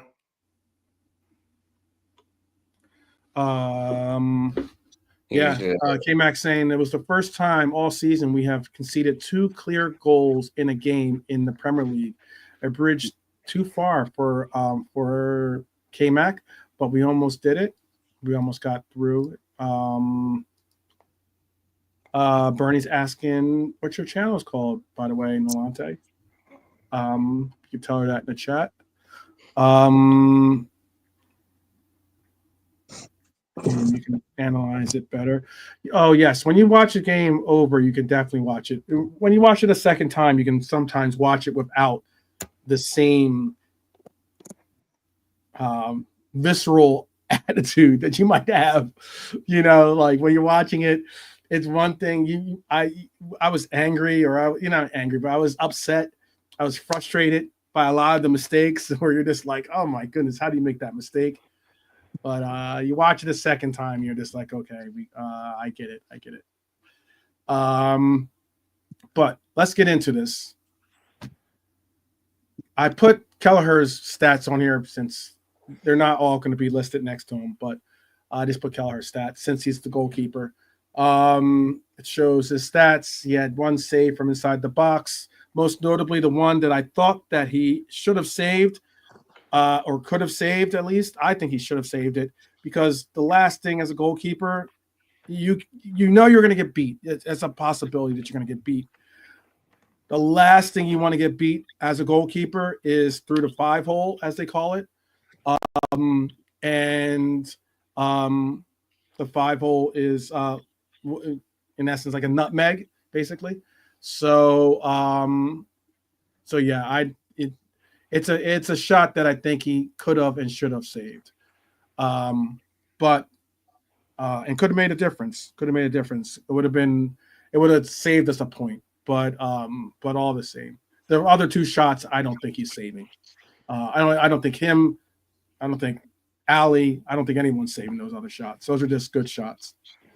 What were your ratings? What would you give a rating for? We'll do the one-on-one thing as well. Brian, what was your rating for Kelleher yesterday?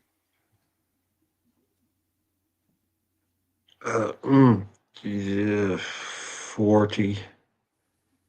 40. Oh wow, okay. Could have easily given away a penalty, so Okay. yeah, definitely. 4 out of 10. Excuse me, just 40. a low one. Definitely a low one. 44, 4 or 40, yeah. Whatever you Okay. call I feel I gave him a D grade, but whoops. Oh, I know why. Whoops. Remix. Remix. The remix. I know why. It's because I had it on a slideshow. It kept going off. All right. I had him as a D, but I'll put him as an F because it looks like everyone's giving him low grades. And he got away with one. He did get away with one, K-Mac. You're right. Yeah. Oh, 100%. Yeah. Him and VVD. He didn't touch the ball and he took solid. all of the man, so there's not much more you can say about it. I'm trying to think of who was it? The one against, I want to say it was against Lucho or was it against Hata? But I remember, or maybe it was against Nunez. It was against one of our forwards, and I remember we got a call, and the keeper came out. Probably shouldn't have come out with that kind of fervor. Clipped our forward. Some argued that he wouldn't have been able to get to the ball anyway, but he clipped our forward, and we got the penalty. Don't matter. It's foul in the box. Yeah. All right. I'm gonna agree with you guys, and I'm going to give him a F grade for yesterday. All right. How about for 2 pens at once? Yeah, it could have been 2 pens at once too, by the way. It really could have been because Virgil bumping into his man, that was really poor. Yeah, I don't know. We'd lose our head if that went against us. That one. Yeah, but all comes from. Well, we'll get onto him. We'll get onto Ebo. Yeah. Curtis Jones, okay, lost at fullback, slow reaction led to the first goal, but played better when he was pushed back into his original or to his more comfortable position in midfield. What would you have rated Curtis Jones, Lee? What would you have given Curtis Jones? P for poo. P for poo. Give him an A. He flunked his exam yesterday at right back. His further exam after the Everton performance, where he wasn't tested that much, because they were on the back foot, weren't they? Yeah, he failed. He failed his audition to have further outings at right back yesterday. Give him an F. And I normally like Curtis. I'm a big fan of Curtis. Think he has got loads of good stuff in his game, obviously, but no, not at right back. Don't want to see him there again, if it's all possible. Okay. Saying that, we got 2 injuries in the position. 3, if you count Joe, because Joe's only on his way back. So 3 of the players we could pick at that position are injured. Yeah, I did see that, K-Mac, by the way. You could see that Konaté is shouting at him before the cross. He wasn't prepared for Konaté to miss it. And that's the thing. He was just ball watching.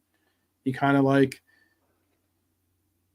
wasn't thinking, was expecting Konaté to get the header. And when it went over his head and it dropped and it ends up hitting him, he's in an awkward position. hits off his leg. Karam's right to the player. Yeah, it was just an unfortunate set of circumstances.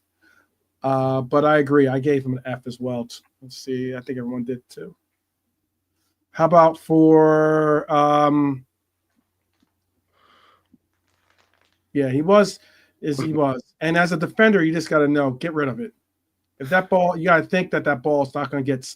You got to be prepared that player in front of you is not going to be able to respond and react to that ball and not get to it. And then you've got to be prepared to that. If it does get by that player, what are you going to do with it? That was poor. We slept on our reaction to it, didn't we? To Curtis's touch. Yeah. And it's another one like Robbo. If he tried to do that, he couldn't put it in exactly the same place. How about for Ibu? Milante, what's your rating for Ibu? Oh, that's an easy one. Yeah. F minus F. Yeah, this is our Reds. This is the Reds report card here going out. So a lot of them aren't going to be wanting to show this to their parents, I'm sure. Sloth doesn't mess around. When he's got someone to take off, he takes them off, doesn't he? Yeah. For Ibu, I had him as an F as well. Yeah, Jimmy had him at a 40. Jeez, yeah, 4 out of 10 or 40 out of 100. 39 from Bonkers. Oh wow, these grades. Ouch. But you're spot on though. You're spot on. He is. He shouldn't be so happy about that one, but he is, I guess. I hope he's not thinking of Paris, by the way. I hope he's not thinking of Paris. I don't think he is. Nice. It would be Bernie has him as a 50. Yeah, it would be poor. It'd be poor for them to all be thinking of, where they're going to be going or what they're going to be doing after the summer, considering we're not at the summer just yet. So they'll have to stump up the cash if they want them. Yes, All got a lot to do. Yeah, they got a lot to do, man. They do have a lot to do. Virgil van Dijk, falls on me. That's the second time. I gotta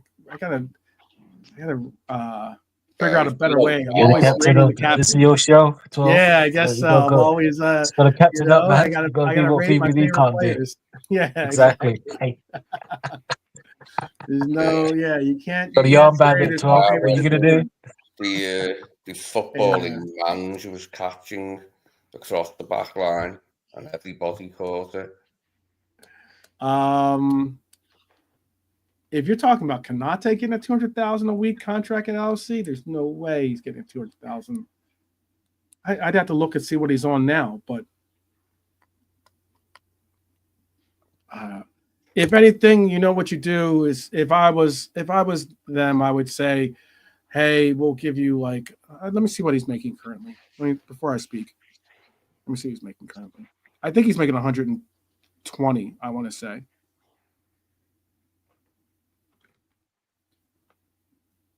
Interesting. I'm going to read this one. Let me see if I can find it. I don't know if someone put it in. His agent asked for $120,000 a week increase. Really? That's probably they are at a somewhat of a impasse. Yeah, it's probably why they're at somewhat of an impasse. Because I know he was asked about because he was working on his contract back when we were in Champions League, and when he took a interview session, he was asked about his contract actually. So let me see what it is though. What he's currently on. It's getting too late in the season now. Like, it won't be long before he will be actually out of contract. Ibu, oh well, okay. You want to be honest with Ibu? I'd say Ibu, we will double your contract, right? Your current salary, we will double it, and then put a clause in there where maybe he makes I'd have to do the math, but maybe he makes like, what's that, 140? So that'd be 14. Oh, I thought he was talking about Van Dijk because after 120 a week increase to Dijk and Konaté. No, yeah, he's talking about Konaté. He's talking about Ibu. Ibu currently makes £70,000 a week. I would say to Ibu, we are willing to double your wages at 100 and give you 140 a week. Yeah, he wasn't on a big and then wage. do something where you go, 14 would be 28,000. That's too much. 60, 80. Then maybe say give him a 15% increase on his wages every year. You can put those factors in contracts so that a player, despite him getting, 140 in the first year, he makes, 15, 20,000, let's say the next year he makes 20,000. And then the year after that, he'll make 20,000. So you could get him a 5-year deal with a 10% or 15% kicker in every year that he plays for us. Mate, if we got anyone under long-term contract, seems like everybody got a bloody contract next year. That way, Lee, when you have a contract like that, you'll be able to the contract will be able to move with the market the way that rather than you have to keep going back to the negotiation table and trying to get a new deal for your client, much less us have to accommodate the player and thinking and to give him what he's still got a few years to run on McAllister, haven't we, and Gravenberch, and so it's like, so that's good. Well, we only signed him last year, so they've got 2 down. So I'm getting worried now. So many players are out of contract. No, the last time we signed somebody up to a new deal, I was talking to go ahead, Brian. Union mate the other day, and he said Everton have got loads of players out of contract this summer, like 10. They've got like 10 of their squad out of contract this summer. He said, Everton. Yeah. Well, Everton, they're doing it for a reason. They're trying to get players off the books, but again, Brian, finish what you're saying though, because he's got 2 years left. You were saying he signed. I was just going to say the last time we signed 2021, by the way. Yeah, the last time we signed somebody up on a new deal was a while ago now. Yeah. When you think about it, like the last time, like because they've been talking Jones, they've been talking, but yeah, like the last time a big new contract was Salah. Yeah, on his one, like the last big re-up kind of renewal. Yeah, we haven't really done one. We haven't done Robbo, Trent, obviously the 2 main men. We haven't. Yeah, all these players are new players. Yeah, so there's a lot of people coming towards it after this season. The last re-up signing, like you said, was 2022 when we signed Salah to his new deal, probably. Mate, what the hell have you been doing? Him and Gomez. We signed Gomez that year. I remember we signed Gomez, but that was we signed Gomez like a 6-year deal. Yeah, go Joey G and all that, but not exactly. Yeah, but that was the last time we had a major re-signing. I think. When did we get Hata in? Did we get him in 2022? 2020, I think. 2020. 2020. Okay, so then he's been here forever. So then Hata got a new deal in 2022. He got a new deal. 2022 was the year that we did a lot of business. Holy crap, we did a lot of business. Well, that's how it should be. If you get someone on a 4-year, 2 years in, that's when you need to sit down 4, again. 5, 6, 7, 8, 9, 10. We re-signed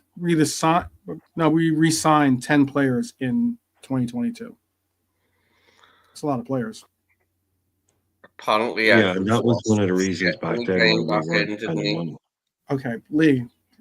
Sorry. Let Brian finish it. Yeah, sorry. No, I was just going to quickly say that was one of the, at the time, it was like, that was one of the reasons why we weren't spending money, because we were renewing all those contracts.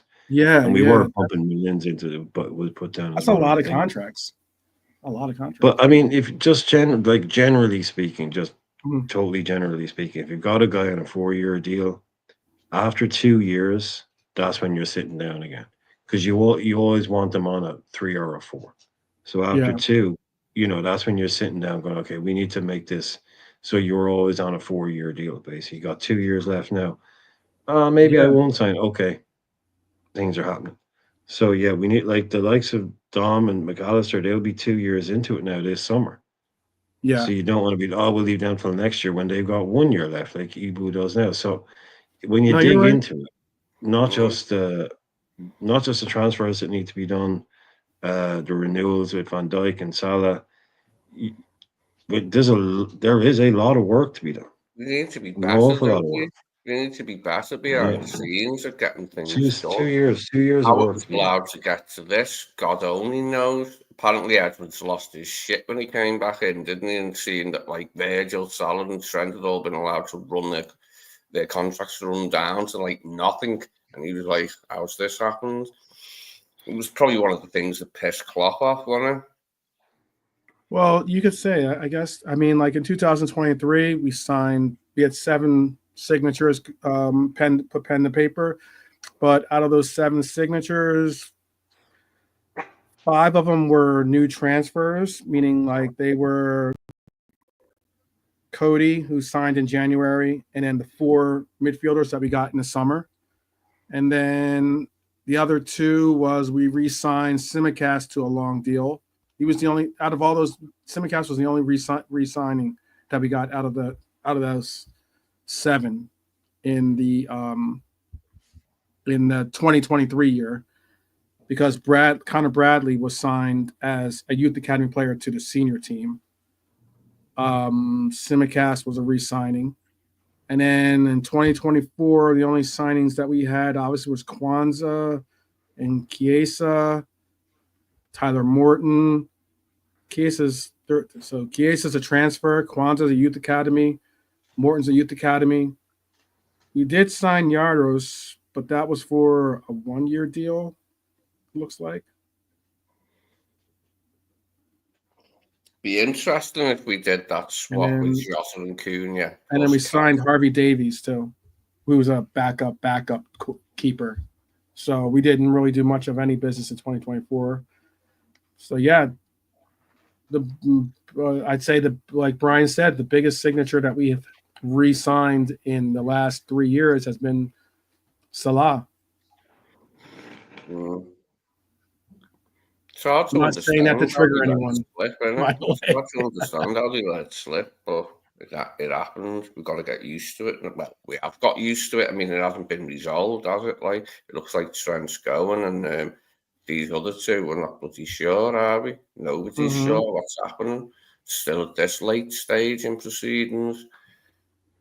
Yeah, Nat Phillips. 2 weeks away from the season's end, and we still don't know what their future is. It's not the best, is it, like, for the fan base? Yeah, but you look at it like this, where we were when Nat Phillips resigned. Okay, Brian. I was just gonna say we all remember where we were with the day Nat Phillips resigned. Yeah, I'm sure we do.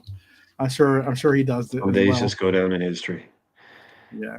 Hey, big up Natty Phillips. Big up. I gave him a shout earlier. Robbo,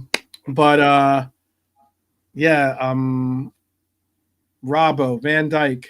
Robbo was 2026. But Van Dijk was 2025. Actually, you know what? It looks like Ali signed in 2027. No, wait. No, it's my fault. That's all 2021. That's the one he goes to. So, Robbo, Van Dijk, Ali, Trent, Ibu, and Kelleher were all, and then even they're all like youth academy players. So, like Kai Gordon and like Scanlon, but 2021 was our big signing year. That is sometime. That's like 4 years ago. That's when we signed Robbo, Van Dijk, Ali, Trent, Ibu, and Kelleher all to deals. Those are some big deals. Well, I'm not trying to get out of rating my captain. My captain got an absolute horrific score. Not good enough, my captain. But I believe in you. I believe. Before Julian Ward walked out the club, we still had Phillips on the books, but that was before Julian Ward walked out the club. I'm sure it was. sure it was. All right. Robbo. I'll let Lee rate that one. Lee, what was your rating for Robbo yesterday? G. A G? Yeah, G's more than enough, and worse Like than enough. G's? As with G. G's, Robertson. Louise. Nat Phillips is something we would all love to do. Play games for Liverpool FC. Him and Reece Williams helped us in that time. We were down to bare bones in that position. Facts, absolute facts. Shout out to Kabak. Yes, he plays center back. That's one of the funny names of one of our not content creators, but one of the people that usually show up in our chat. But yes, shout out to Kabak, and the hologram never played for us really, but he got us some money. But yeah, Nat Phillips was big. Nat Phillips will always be in one of possibly the best. He will be in one of the best highlights of Liverpool history, and that is that header from Ali. He was if Ali didn't make contact, Nat Phillips was about to try to make contact with that ball. He was the next in line to try to make precision with that. Robbo 35-40 from Bernie. Oof, rubbish. Robbo 40ish. Got you.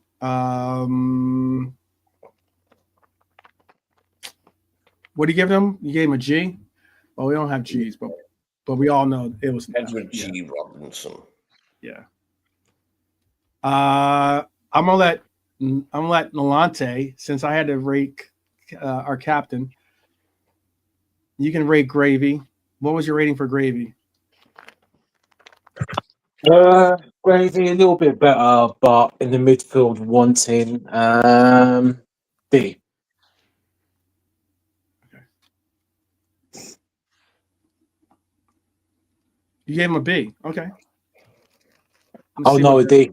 Oh, a D. Okay. Yeah. D for D as in dog. I got you. Yeah. I gave him a C plus, but okay. Gravy got a 50 from all right. From Bernie. I didn't think he was that bad. I thought he was one like our midfield. Gravy had moments, but I get you. Sloppy in possession, a little sloppy in possession. Couldn't control the midfield. 55. Okay. It's your ratings, and I will honor that by giving him it looks like really like a D minus. Would be lucky if he's lucky. Looks more like an F actually. But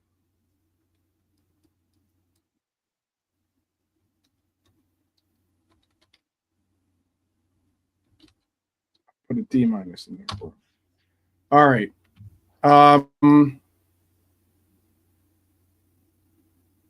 It says C plus, but I did put a D minus in there. How about for Macca? Let Brian do this one. Macca, great goal. Otherwise, was kind of out-muscled yesterday. What would you have given Macca? Yeah, like say strong start, you know. Yeah. But, and like you said, we were being outplayed, so kind of out of nowhere, very Roy the Rovers kind of shit, you know. Grab played his part in that, but that's one for those people who don't like assists, because it's more the guy who passed them the ball before he scored a goal as opposed to an assist, and he did brilliantly.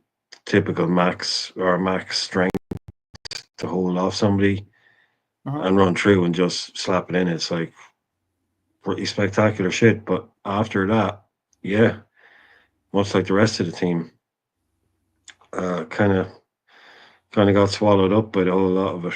So incredible goals. What am I going to give him for that? Goal will be kind of like 10. Awesome goals got to be like, so I'm going to give him like a 15 for a brilliant goal. Okay. But then the performance then wasn't great, so that'd still make him a 55. 55. Give him a kind of a 40, so I'm giving him a 15 for that. But So you give him like an F grade on that, basically. Yeah. Wow. Okay.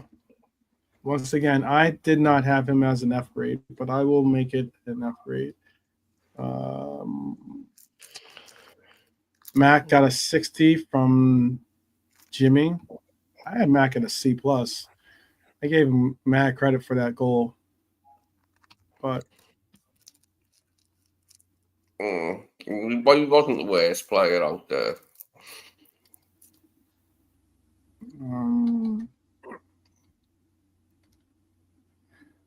1,500 minutes an average, at least 2 shots per 90. Only Alexander Isak and Erling Haaland have a better goal conversion rate than Delap. Yeah, I get you. Delap's a good player. He's doing well, the kid. Good player. Maka got a 70 from Bernie. I know that's more like what I had him at, but got a 60 out of 100 from Norm. Okay. I think maybe like a D, despite some of those grades are helping his average go up.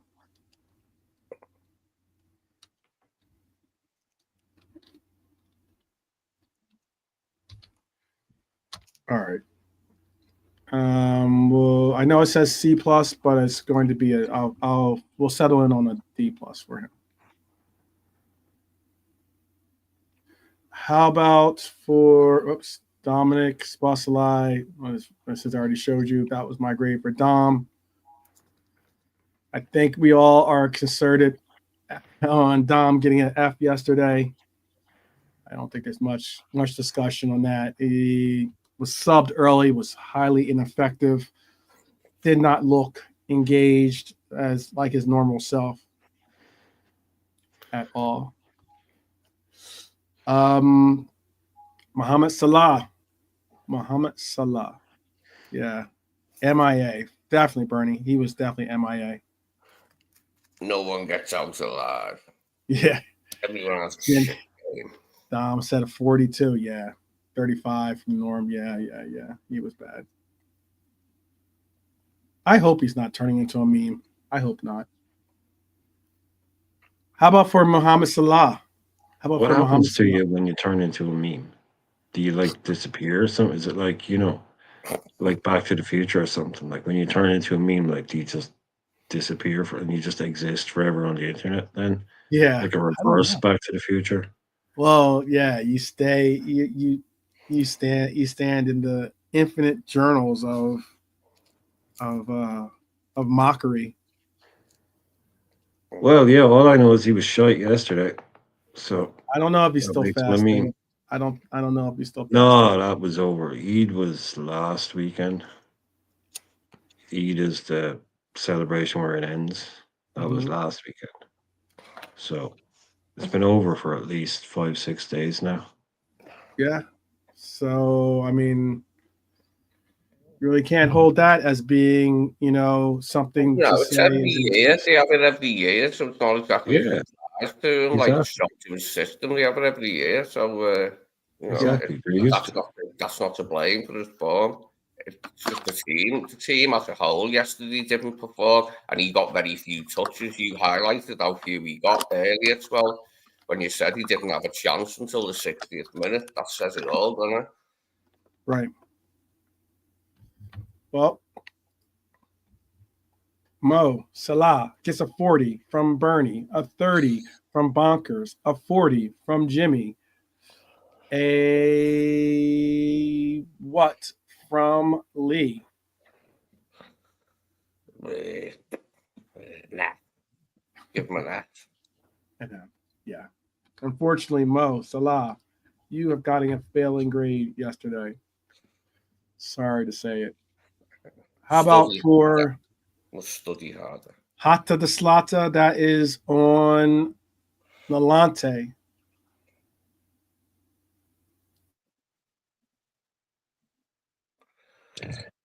Jota, the Slaughter, who didn't slot no goals. He had the golden opportunity, he should have buried that, and who knows?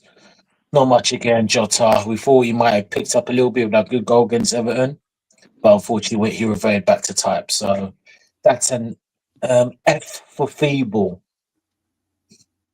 Very feeble Jota. Feeble Jota. Oh man. 40 from Bernie. Wow. 25 from Bonkers. Ouch.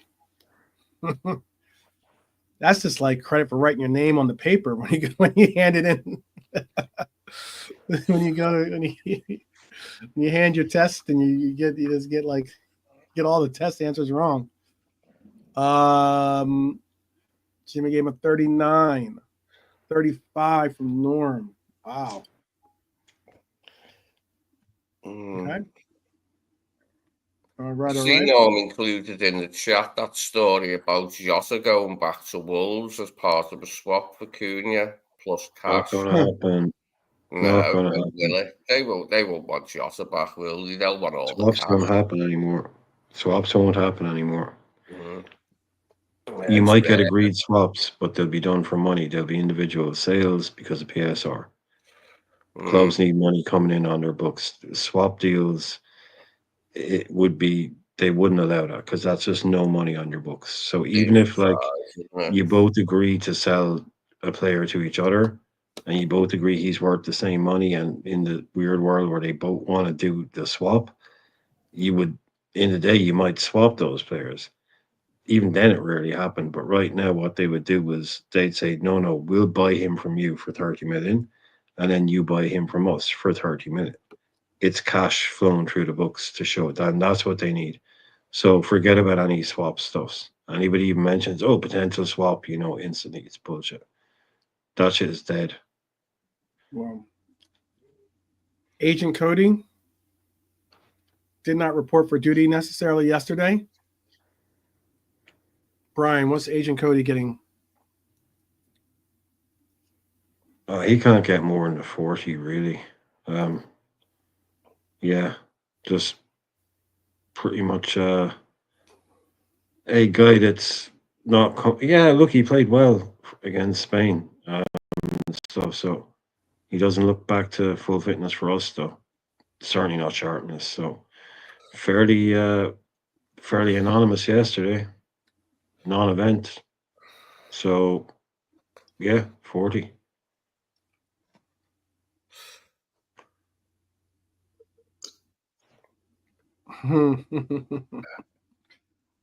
I know it must hurt you to say that, K-Mac. It must hurt. All right. Let's see what some scores are. Cody gets a 45 from Bernie. And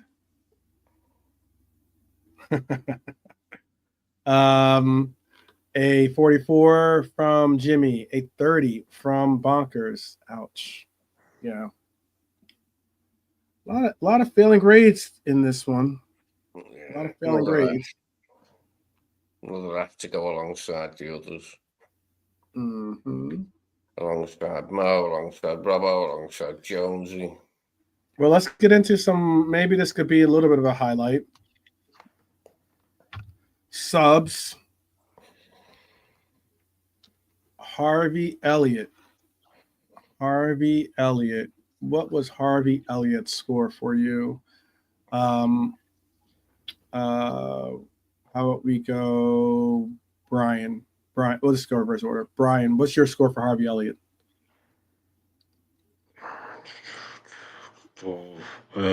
50. Really?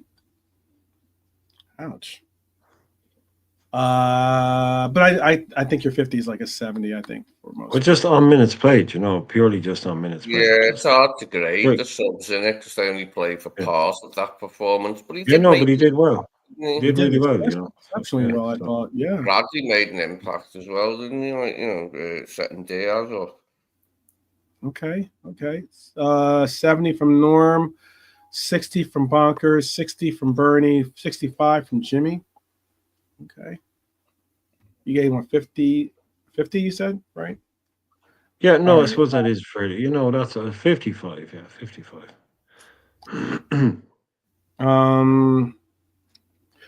I'm grading on impact too, somewhat. I mean, like, and especially if you only had impact in like 20 minutes, that says something. I gave him a B, but I'll move him down. I think he showed what we were lacking yesterday, which was like hunger, intensity. Well, don't forget, I also said I think he should start against instead of Dom next week. So take my grade as just what it is. But I feel you. Even though it says B, I can't change the grades only because I'm trying he did to. enough to warrant to start against West Ham, didn't he? Hitting the bar, and he has a few other moments like that could have been his moment. I was hoping it would be his moment again. He's had some moments obviously this year, but I thought he was so close to get another moment there. Yeah, I don't see why. I just like the fact that he's not scared to step up and try to, grab that moment. Some players, they get subbed on, they just don't want to mess up. He's willing to go out there and try. And if he messes up, he messes up. Just like Lante said, he had a pass, maybe an errant pass go astray, and the commentators were quick to jump on that. But other than that, he was pretty much dialed in. He was a burst of energy that we needed yesterday. Connor Bradley, Lante, Connor Bradley.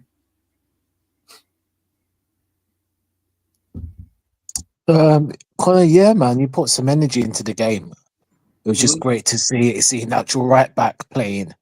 It's good to see him back, man. So this summer, like I said, I've always liked Bradley since I've watched him since he was at Bolton on loan when he was their Player of the Year.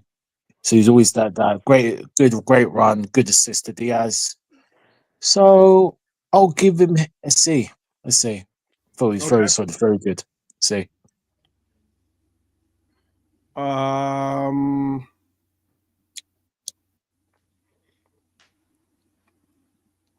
Okay, I'm trying to see if anyone else got some scores. Connor got a C, 70 out of 100. 70 from Jimmy. Okay. 65 from Norm. Okay. I gave him a B, but I get everyone's ratings. I'm going to bring him down. Don't worry. I'll give him the same way to accommodate for everyone's scores here. Yeah, this run forward created the second goal, didn't it? Yeah, he was just much more active. He's just active. He was just like, just having the right back. It wasn't like and also he was engaged. I mean, like he was not engaged offensively, but he wasn't he wasn't looking like he was wanting or a misfire attempt in defense too as well. All right. He's a top right back. That's where you start. Huh? Yeah. Darwin Nunez. I will let you rate him. The two are two of my favorite players anyway. So Darwin Nunez, Lee. Wasn't a particularly auspicious substitute performance from Darwin. It was not. It was not down in legend, like some of them have done, like the Brentford one has done. But he still survived. He give us all, didn't he? I'll give him a D. Okay. For gave him a D plus for myself. Bertie gave him a 40. Norm gave him a 40. Okay. Give him a D for Darwin. D for Darwin. D for Darwin. He's trying to show you some love there. All right.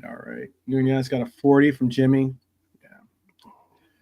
Even though it says D plus, I guess that's more like with all the grades coming in, that's more like an F or D minus maybe. How about for Luis Diaz?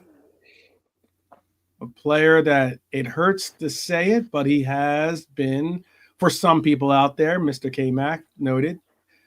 But he is definitely probably the most informed player on our team currently.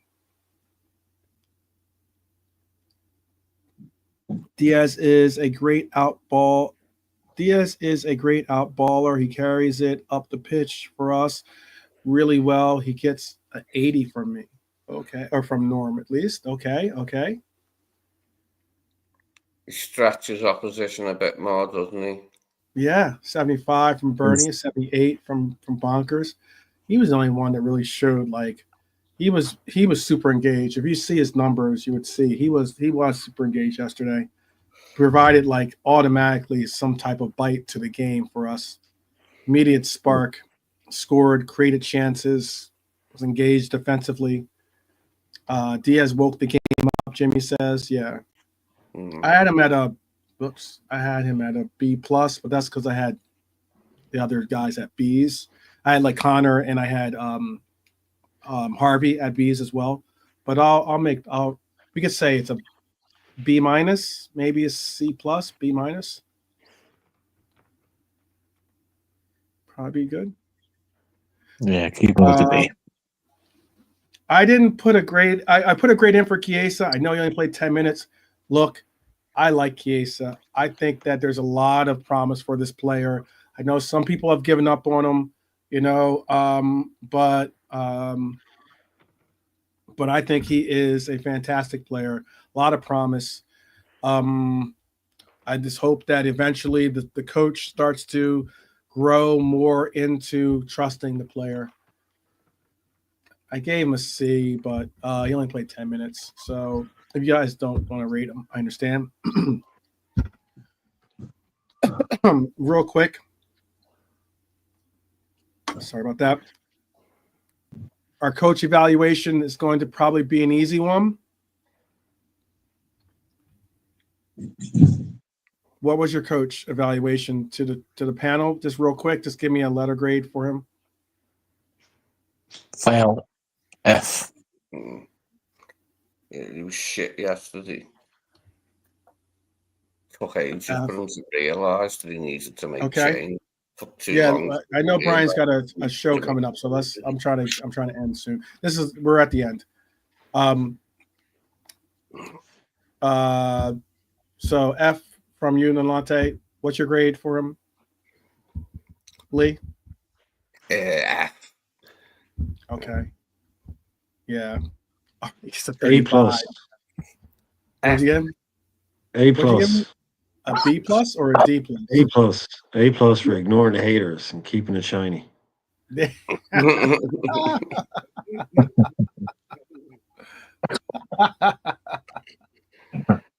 you go. All right.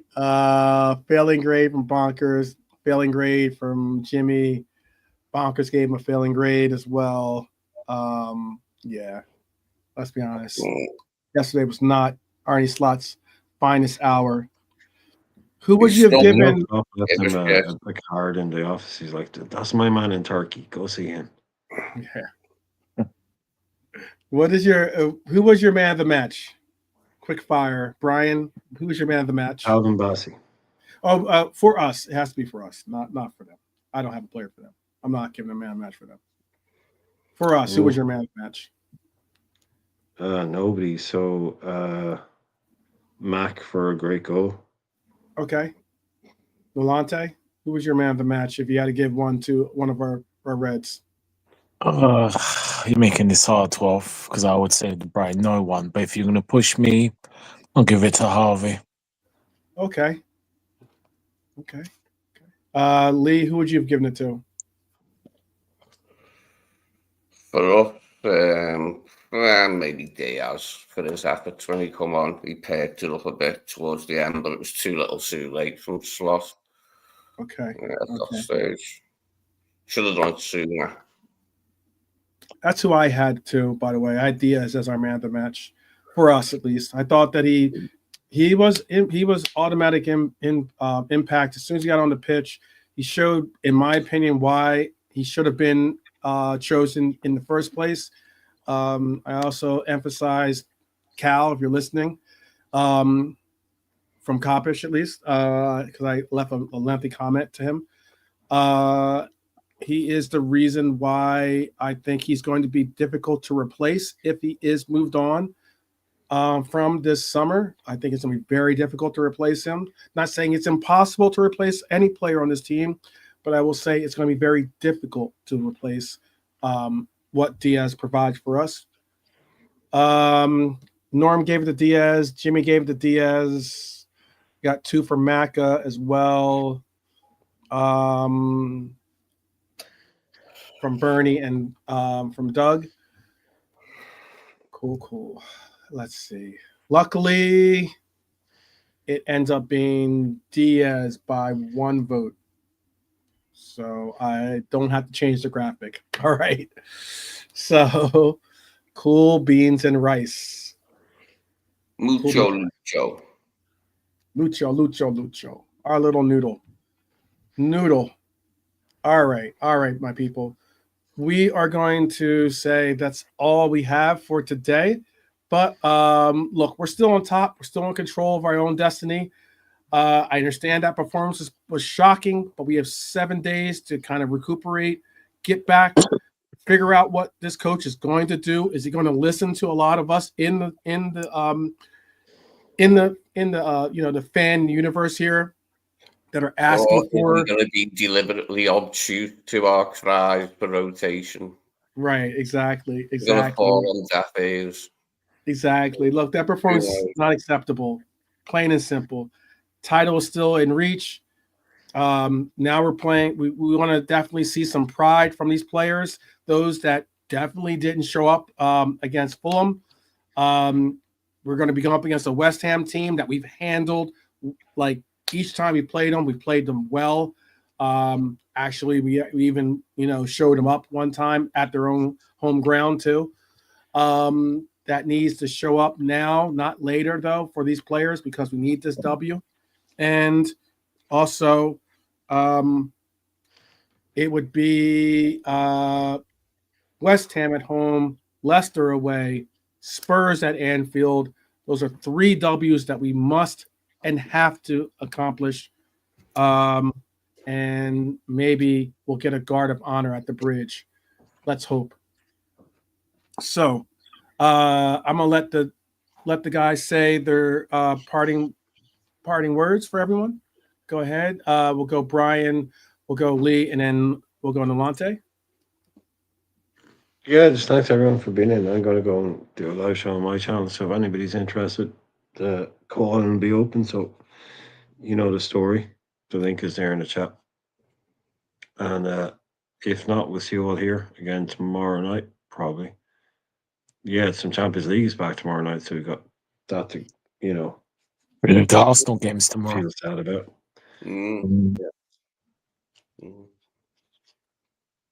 Got some drives at home, doesn't it? That we went out. We've got to get used to it now. It's back and we're not in it. Yeah. Deal with it. We've got the league to fall back on, obviously, haven't we?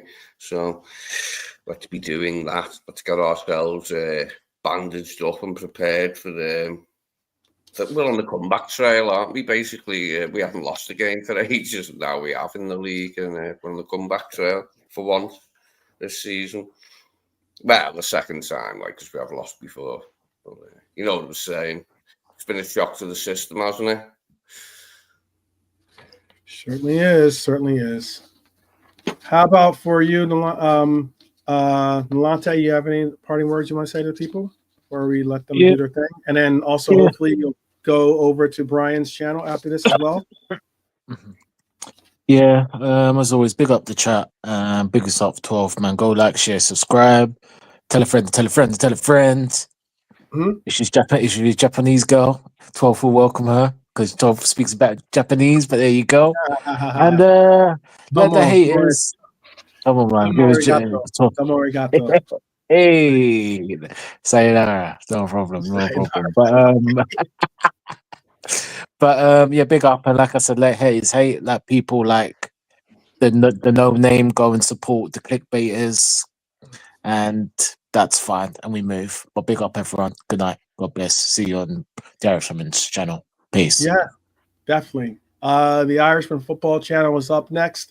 I don't have the ability to direct you over to his channel, but please do go. He just logged off because he's going to be logging on to his channel so that you can see and continue the conversation over at the Irishman football channel. Please do subscribe if you haven't, and please do, if you already have, go over and show some love to Brian on his channel by saying hello and keeping the conversation going. Until tomorrow, though, people, we'll have an episode. It's going to be some cool episodes that we're going to do some in-depth conversations. It's all conversation. It'll be constructive. It'll be respectful, by the way. So let's keep an upper chin. We've got this, people. We're just moments away from getting our number 2-0 up on the board. And but until then, please do understand that we walk together in this walk towards the number 20, and we always will. So together, let's just say it: up the Reds, always and forever, up the Reds. We'll see you guys soon. Take care.